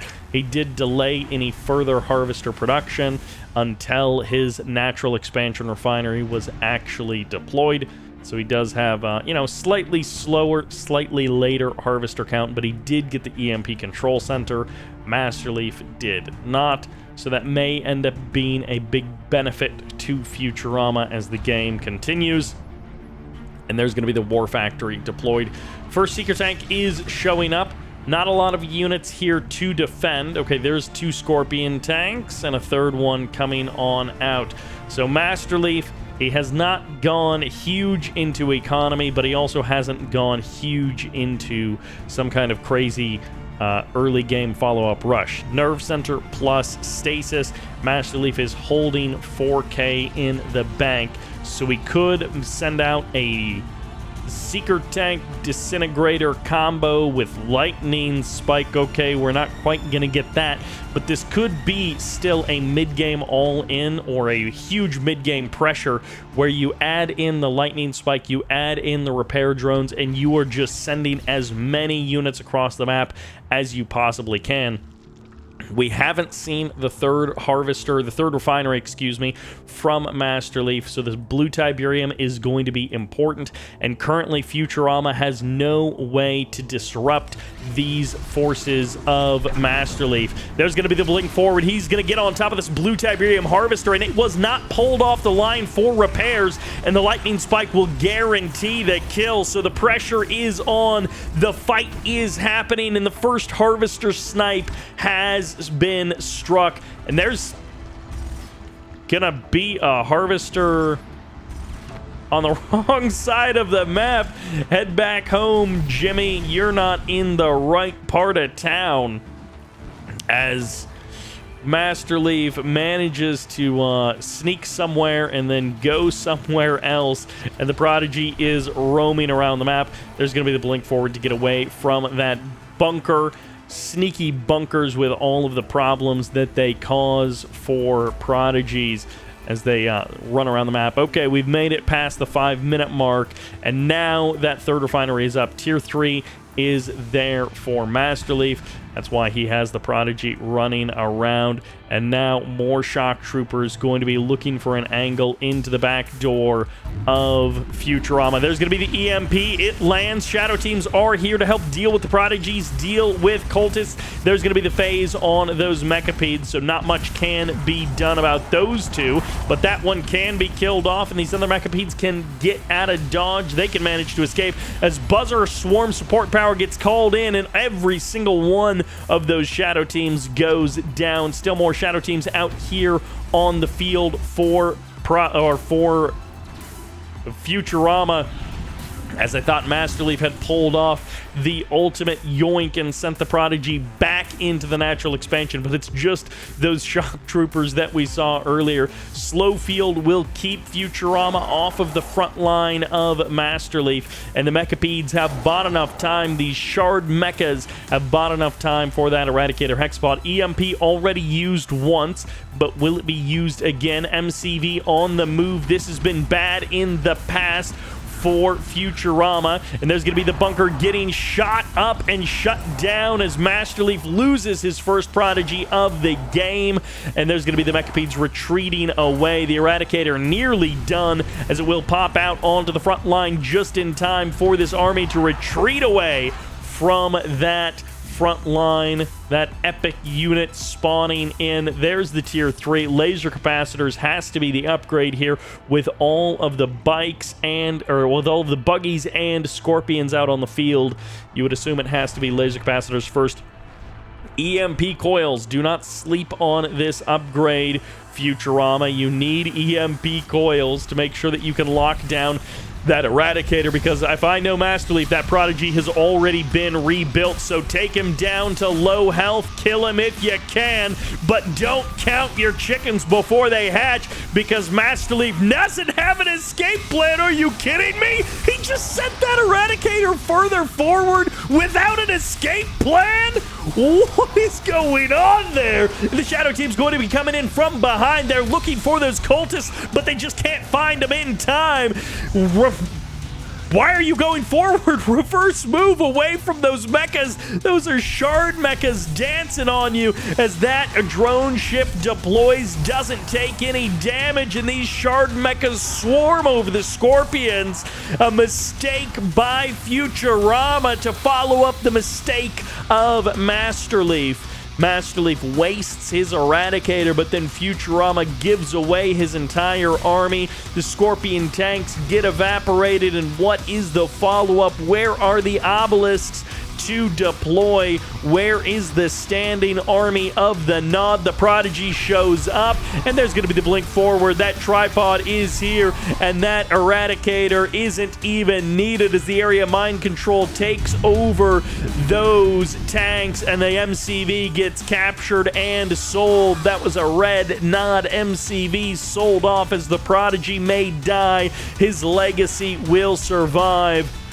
Masterleaf hoping that he can turn this game around right here, right now. He lost his Eradicator, but he won the next 2 minutes of the game handily. The Eradicator wasn't necessary as the GG comes out, and Masterleaf crushes the third base of Futurama and crushes Futurama's hopes in this game. He completes the kill. It may have took him a little longer than he wanted, but Masterleaf wins the ace match and advances into the grand final.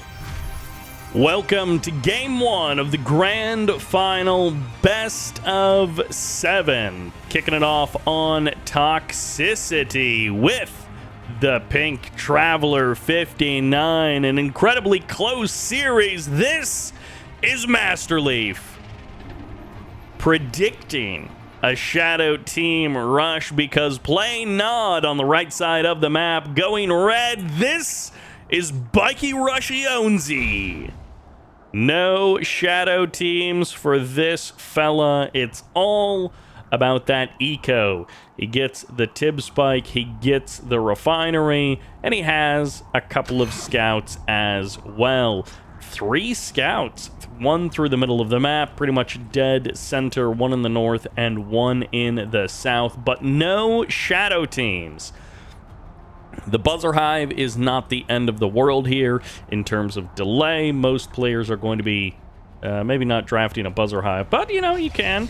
Most players do go for a couple of Buzzer Scouts and then just go for a Gunwalker or a Seeker Tank to confirm the Scout. So in this case, having an extra Buzzer Hive for a few additional seconds, or maybe even a minute, shouldn't be that big of a deal for Masterleaf. But it does put into mind where his head is at. He was concerned that there could be a rush in game number 1, that there could be some kind of a Shadow Team problem right at the start And that's good for BikeRush owns. If he can have Masterleaf concerned about the rush without even having to rush, then that is good. And of course, BikeRush owns is a tricky guy who does that kind of stuff, who will, in a game that you don't expect it, go for like a 6 airfield transition or go for a 12 shadow team rush somehow and then just try to end the game off of that. So you do have to be vigilant when fighting BikeRush owns. We talk about it all the time. Even when you think you know what he's doing, he still will somehow find a way to trick you. But in this case, it's the ultimate trick. I didn't shadow team rush, and you thought that I might be. Both players happy to make it through the first couple of minutes of the game unscathed, without anything really happening.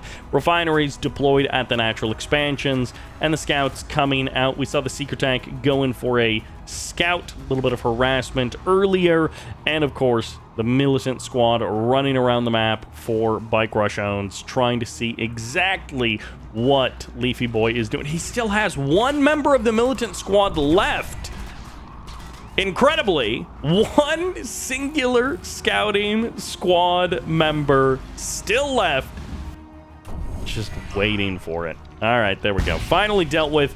Nerve Center, I don't think, was spotted, but BikeRush owns will at least be seen. There's no second war factory. There is no 4th refinery. There is currently nothing at this natural expansion.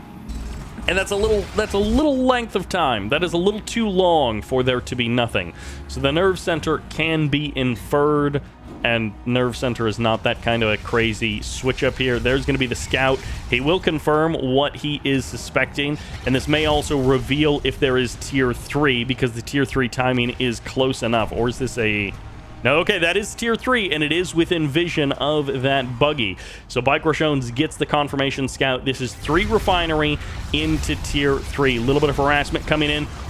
Okay, this is a full commitment to the harassment. There's currently only 4 seeker tanks here, so those repair drones are going to have lots to choose from. Lightning Spike coming in as well means this is a pretty serious attack for Masterleaf. On the other side of the map, and it's going to be a pretty serious attack against Masterleaf. Photon Cannon gets deployed. 1 Harvester dead. Areno, maybe not. Maybe only 1... No, I think that was a dead Harvester there. I wasn't actually paying attention to the count, but he's only at 7. Meanwhile, BikeRush owns loses his own Harvester there on the other side of the map. The Seeker Tanks finally find their man and get a kill. Rocket Squad's going to be dealt with. Buzzer Swarm Support Car called in, and that's going to be a couple of dead Buzzers, but a couple of dead Rockets as well. Meanwhile, Buggies and Scorps trying to cut off those retreating Seeker Tanks, and eventually this Buzzer will be cut down, will be eliminated from the game. But for the current moment, he was dodging and weaving past all of those Scorpion tank shots. Mechapeds and a Prodigy out on the field. This is going to be the attempt at Masterleaf evening things up. He did kill off that Harvester, but the army value is just not anywhere close. It is 22k for BikeRush owns versus 13 for Masterleaf, and that's a sneaky boy right there. Half load of blue Tiberium, and the Prodigy manages to get the cap. Might even force his opponent to kill it off, but stealing the blue Tiberium is definitely worth it. Absolutely great choice there by Masterleaf to grab that Harvester. His Prodigy is kind of exposed. I would like it better if the Prodigy was a little bit further away. But in this case, he's got the blue Tiberium, so that Prodigy has pretty much paid for itself. There's going to be the blink away, and the Shadow teams don't have a chance at the current moment. I assume that Harvester is going to be sent to... Oh, he gets almost the perfect crush there. One single member of the Shadow team will survive. I'm completely absorbed by this fight over the Prodigy, and the Shadow team does eventually go down. Meanwhile, on the side of the map, it's going to be a Seeker Tank going down to the forces of BikeRush ownsy. Harvester, I think, should just be sent in, just be killed off. I'm not even sure what he's going to do with this Harvester, because otherwise you're just mind controlling it forever. Just send it to the other side of the map, make BikeRush kill it, and I'm now kind of wondering, I guess the mind control moves the Harvester from the BikeRush count to the Masterleaf count, because Masterleaf has 9 and Bikey Boy has 6.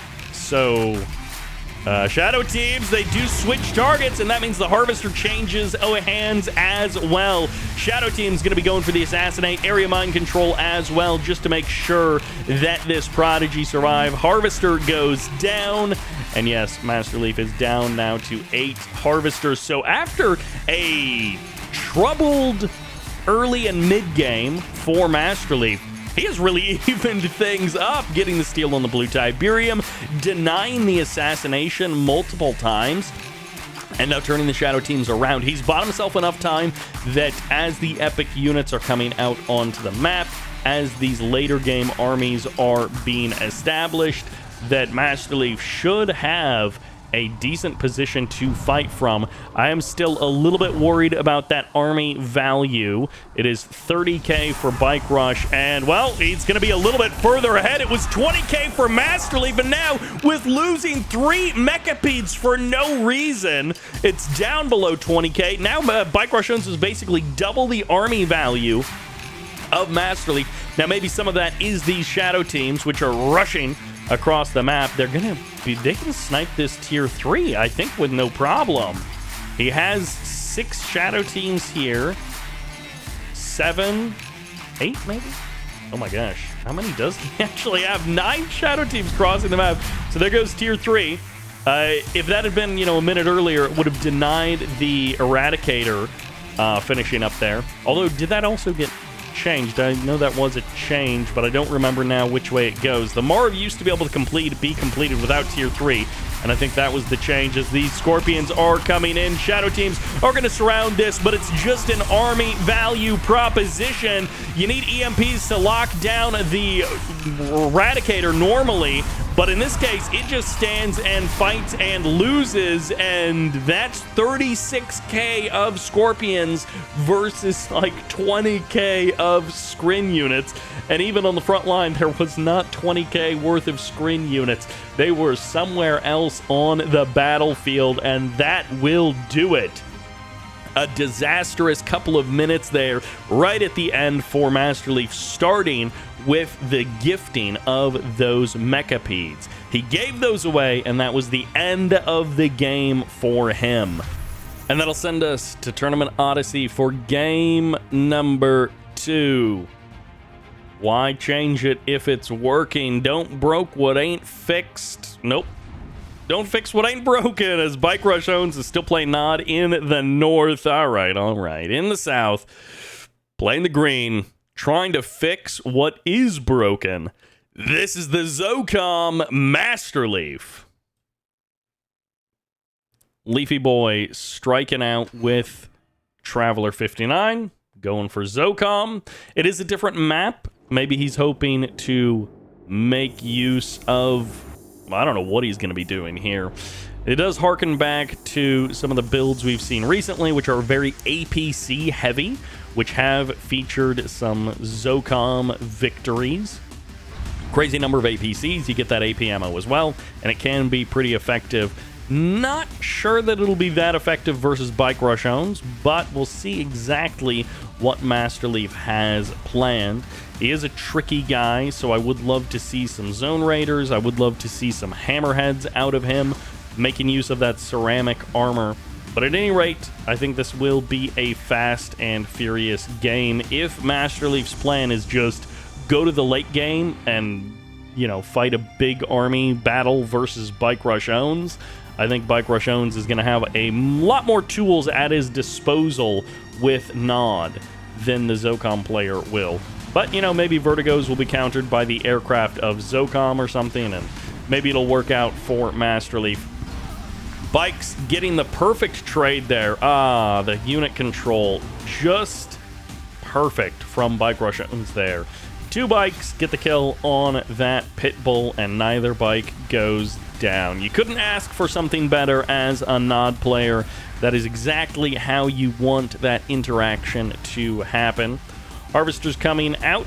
Can we get number 5? Yes, we can. Masterleaf on to that eco play. BikeRush owns, on the other hand, a little bit of pressure. 2 bikes. Doesn't look like too many more bikes from there.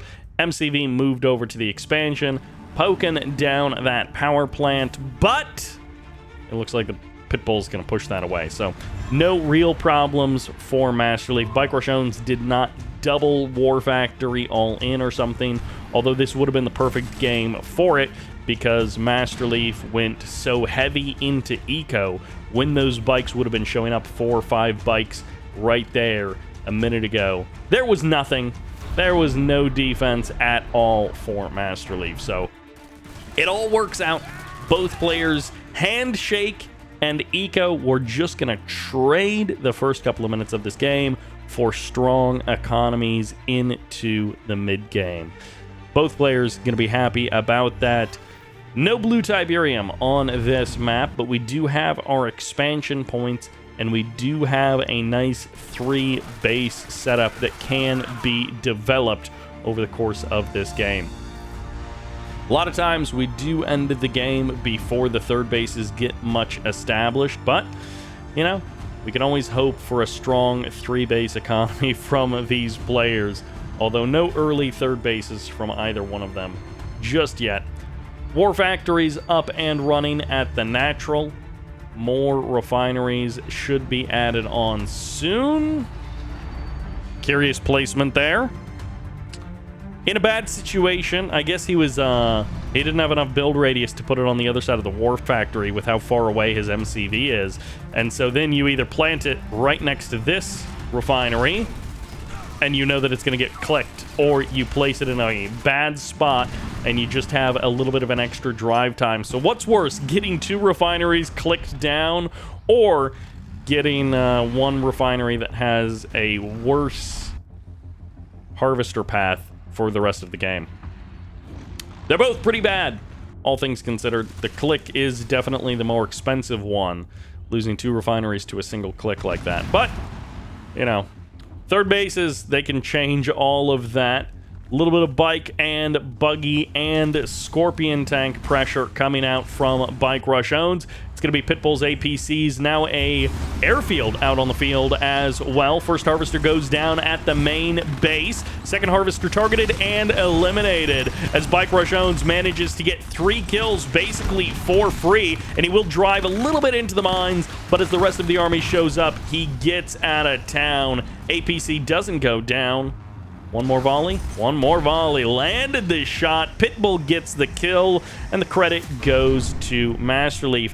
Refinery or MCV on the high ground will be spotted basically immediately by that militant, and we do have an airfield, but we don't have ceramic armor just yet. Pitbull's onto the right side of the map. They managed to find a scorpion tank, but they don't get any harvesters yet. That's a lot of APCs, and we hope that we have AP ammo finishing up very soon. Just as I spoke about it, it is now here. Mine drop comes in. Stealth reveal from the Pitbulls will quickly eliminate those mines. Only 1 APC going down, which, considering the placement of that mine drop on top of the army, losing 1 APC is about as good as you can hope for. Stealth tanks have now been revealed, so Masterleaf knows that the stealthy tanks are going to be a problem moving forward. Double obelisk at the natural expansion. AP ammo is good, but it's not that good. Double obelisk plus a bunch of stuff on the ground is going to be too much firepower for those APCs to quickly deal with. However, if the army gets pulled away, maybe they can overwhelm those APCs. The Scorpion tanks stay back to play with the Zocom forces at the natural of BikeRush owns, and the 3rd base up and running here on the high ground for Masterleaf. Meanwhile, Scorpion tanks and an Avatar are going to be pushing up onto the high ground. That's 2 dead APCs as the retreat order gets called by Masterleaf. Not everyone is able to get out of town fast enough. Tib core missiles have now been upgraded, benefiting both the bikes and the stealth tanks very well here in the late game. Another harvester going down, but this time it's actually going to cost BikeRush something as a stealth tank doesn't go down. It's all bikes. He only loses the bikes in that exchange. A couple of harvesters for a couple of bikes. No stealth tanks going down means that that trade favors BikeRush owns tremendously. as he gets away almost for free with that. Obelisk gets sold off, third base onto the high ground. It feels like BikeRush owns is just in command and control of this game. The economy of Masterleaf has kept pace with BikeRush owns, and we've seen a couple of support powers get called in, but not that many. We haven't seen those big late game one clicks. Stealth Tank finally does go down. The Pit Bulls claiming their kill, but it's traded back for quite a lot of Pit Bulls. Those Tibcore missiles are just massive in terms of damage. Scan comes out, but I think the Stealth Tanks are going to be able to evade everyone else if they want. APCs traded. That's 2 dead APCs as the mines come in to maybe kill off this one buggy. Scorpion tanks on the other side of the map find themselves a couple of Pit Bulls, and the rest of the fight won't happen. It's a 4 airfield transition. We have an MCV cell as well as the rest of the base as the GG comes out, and Masterleaf taps out of the game. An unfortunate end for Masterleaf. We didn't get to see the big final battle, the airfield transition. Masterleaf wasn't confident that it would work, and so he heads out of the game and into game number 3. And on to Tournament Crater for the next switch up. Playing the vanilla screen, this is Masterleaf. Meanwhile, in the south, playing the red nod. Give it up for BikeRush owns. It's Nod versus Skren. We got to see Traveler 59, then Zocom. Aircraft never really did come in clutch for Masterleaf. And now, versus Skren. This is a map that, well, all maps are good for Skren in some sense, but this is one of those maps where you get the 2 bases very easily, and so the mid-game is pretty much guaranteed.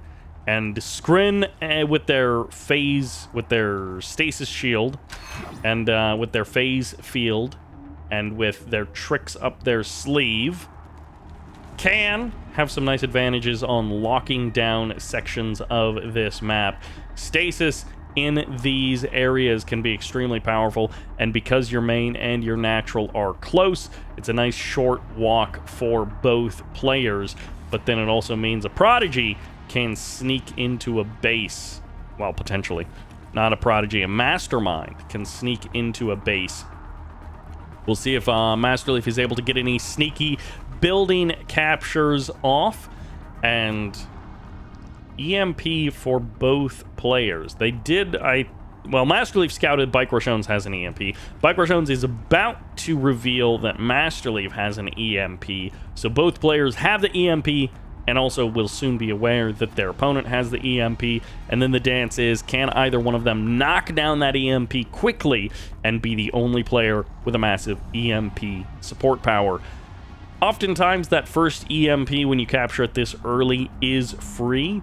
The cooldown on it isn't so long that the EMP control center goes down. But the second EMP blast, that one doesn't necessarily register, because by that point, both players usually have enough of an army that if they want, they can prioritize killing their opponent's EMP control center. We'll see how it goes, though. Masterleaf has showed up well for the first, 6-7 minutes of the game, and then fallen apart in the last couple minutes of both of those matches. The early fights going the way of BikeRush owns does make things difficult, but especially in game 1, he bounced back pretty well until he had that disastrous feeding of the Mechapeds, and from that point forward, he was way behind on army, and then he also went on the aggressive, and turns out that wasn't the right call either. When you have less army, it's hard to be also the guy attacking into the defender. War Factory comes up. First Harvester down below half HP, and for now, that Seeker Tank will get pushed away. Nerve Center is up.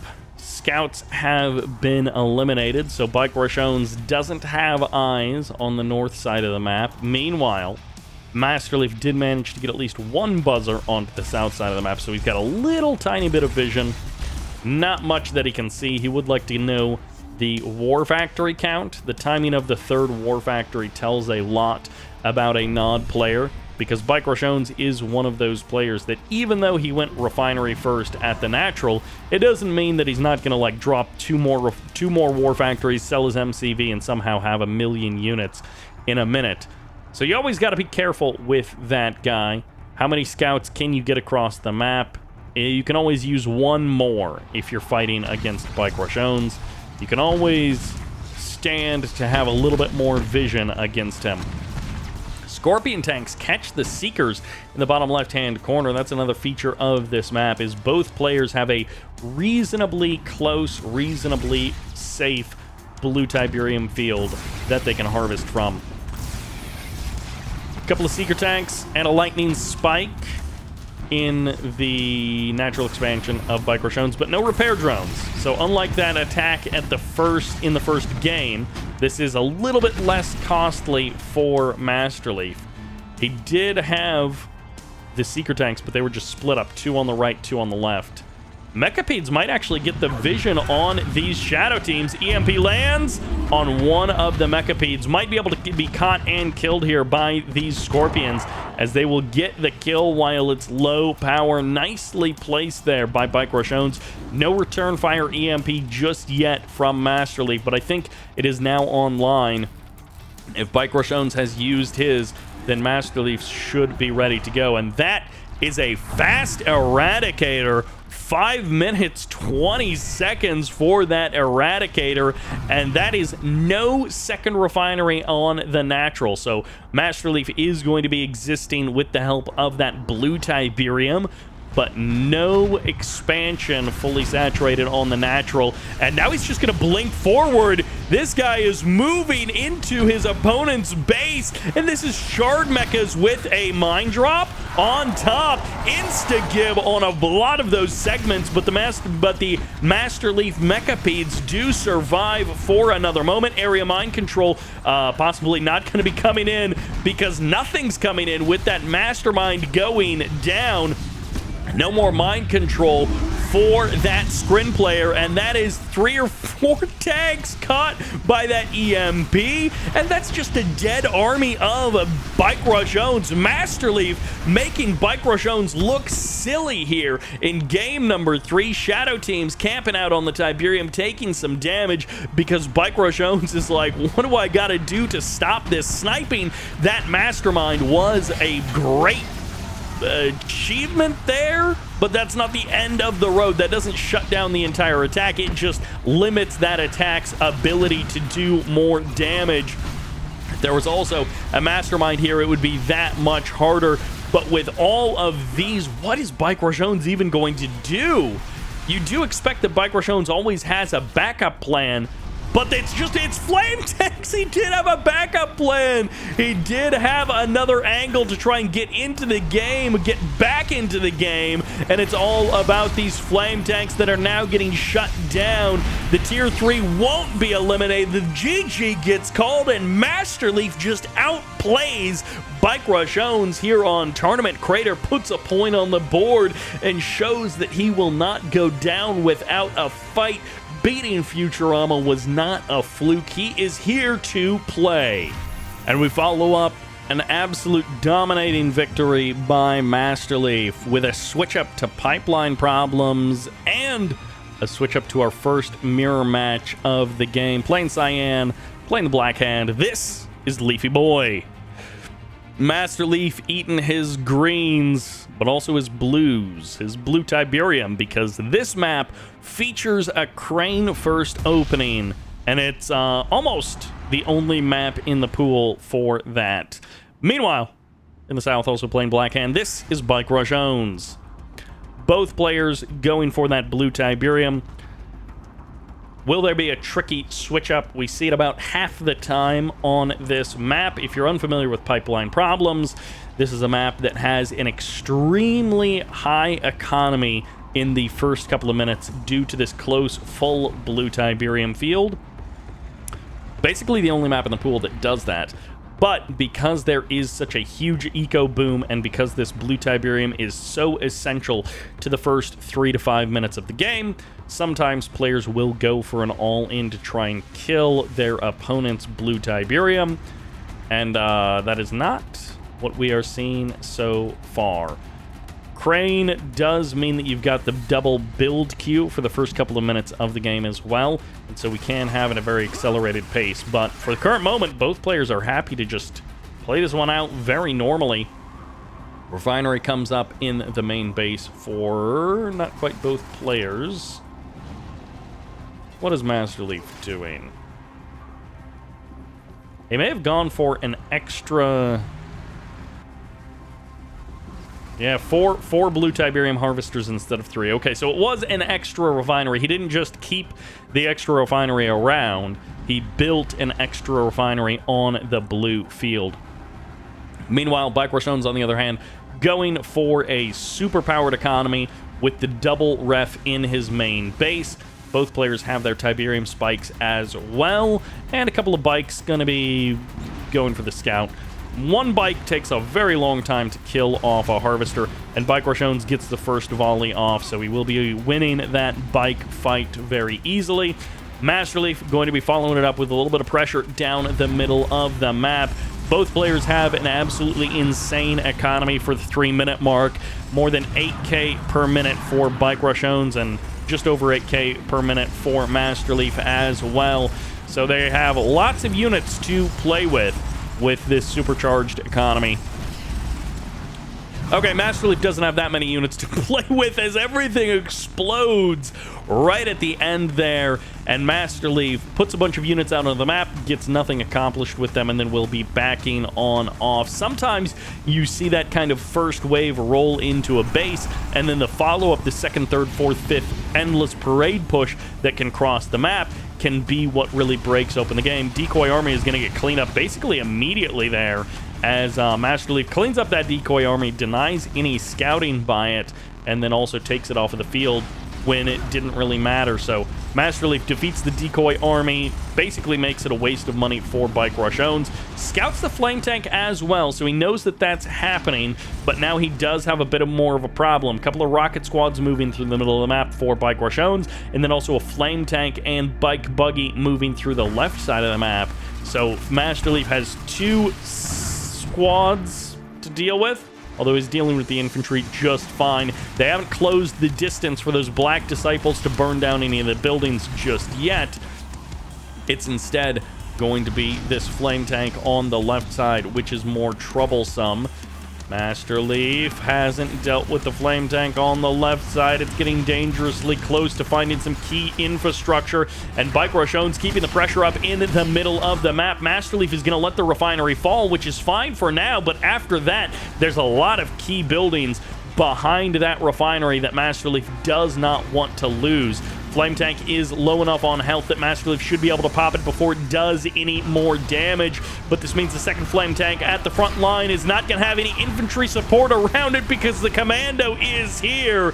BikeRush he finds the critical infrastructure, but he doesn't have time to burn it down, and meanwhile the commando cleans up basically everything else, and his BikeRush Flame Rush not going to get anything of value. He will finally find one building worth the killing.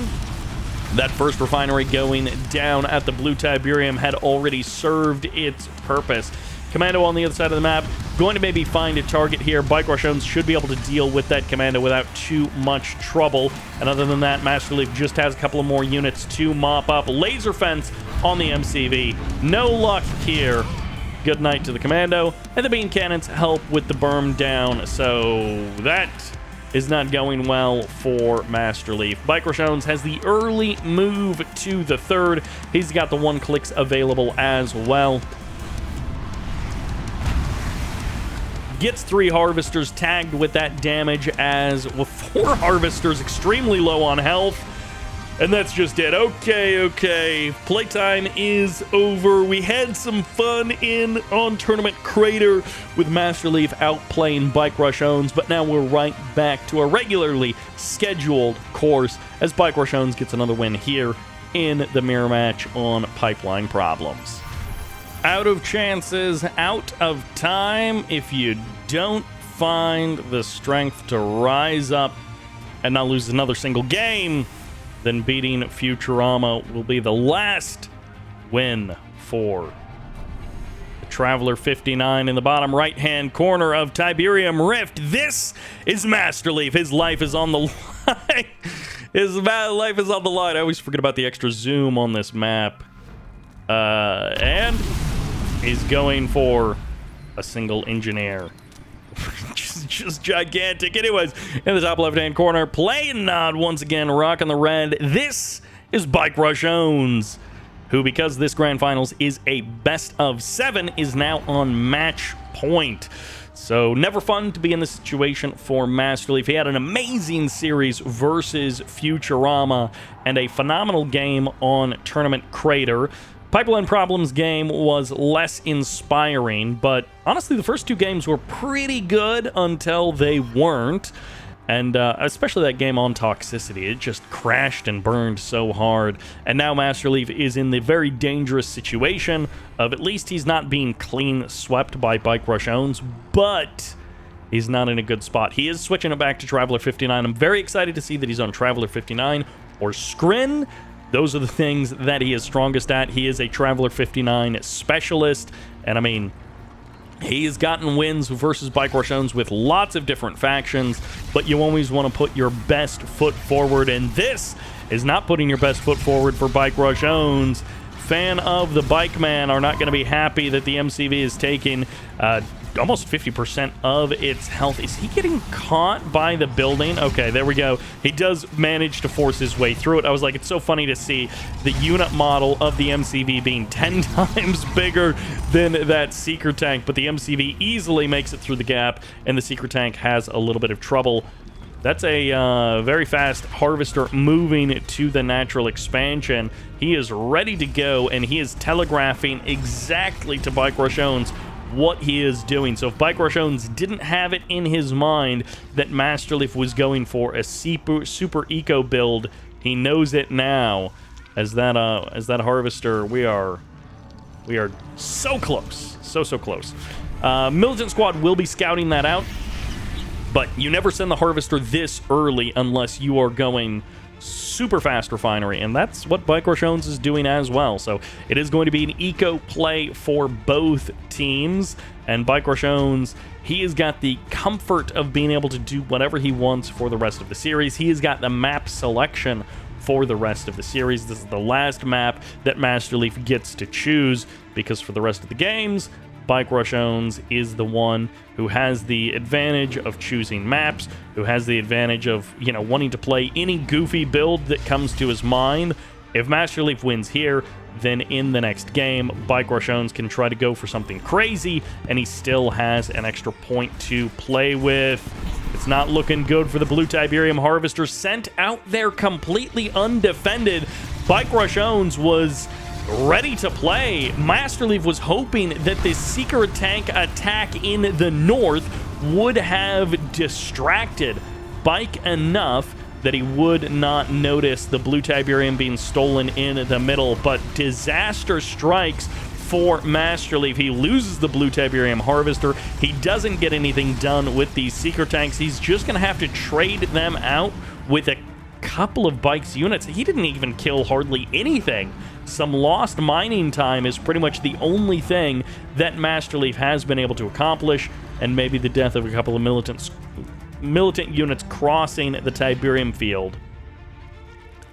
That's a lot of disintegrators for Masterleaf. Okay, he has gone stasis. He's added the second refinery at the natural expansion, and he has gone mass infantry, which BikeRush Owns may or may not be ready to deal with. He never healed his MCV back up.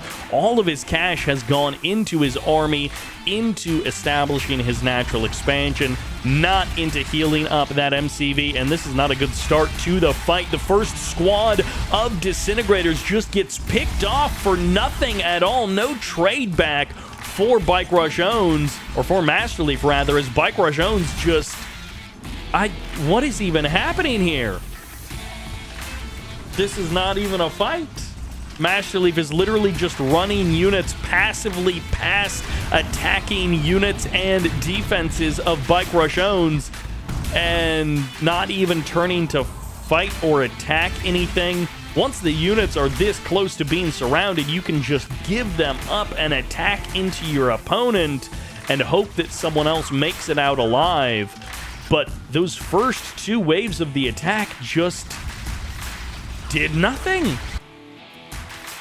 BikeRush owns just got away with murder for free.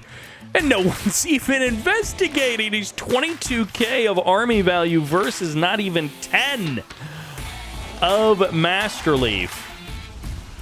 And that's... after such an amazing series versus Futurama, it is very sad to see Masterleaf just give up on a game like this. And certainly after the first, the Blue Tiberium Harvester goes down, the Seeker Tanks go down, it doesn't look good for Masterleaf. It's not comfortable, but to just see him give up and donate, like, 30 units and just get nothing done with it, it then makes these follow-up fights basically nothing, because now BikeRush owns has been unopposed for basically the first 5 minutes of the game, and now he's able to smash down these Mechapedes, which should have huge crowds of disintegrators around them. The slow field is a nice touch, but it just means so little when BikeRush owns has complete control of this game. Even a Harvester going down there, as Masterleaf has so much everything just concentrated in the north. The GG comes out, and what an unfortunate end here to the series for Masterleaf, just completely giving up after that first, 3 to 4 minute mark. Just mentally checked out, unfortunately. And even though his economy was looking strong, it just did not matter because the unit count was so out of control for BikeRush owns. But that'll do it. Big thanks to Nikita for sponsoring the tournament. Big thanks to Phantom for running it. Thanks to all the players for participating. And, of course, thank you very much for watching, and Silver Knight for supporting the channel. This is Sybert, signing out.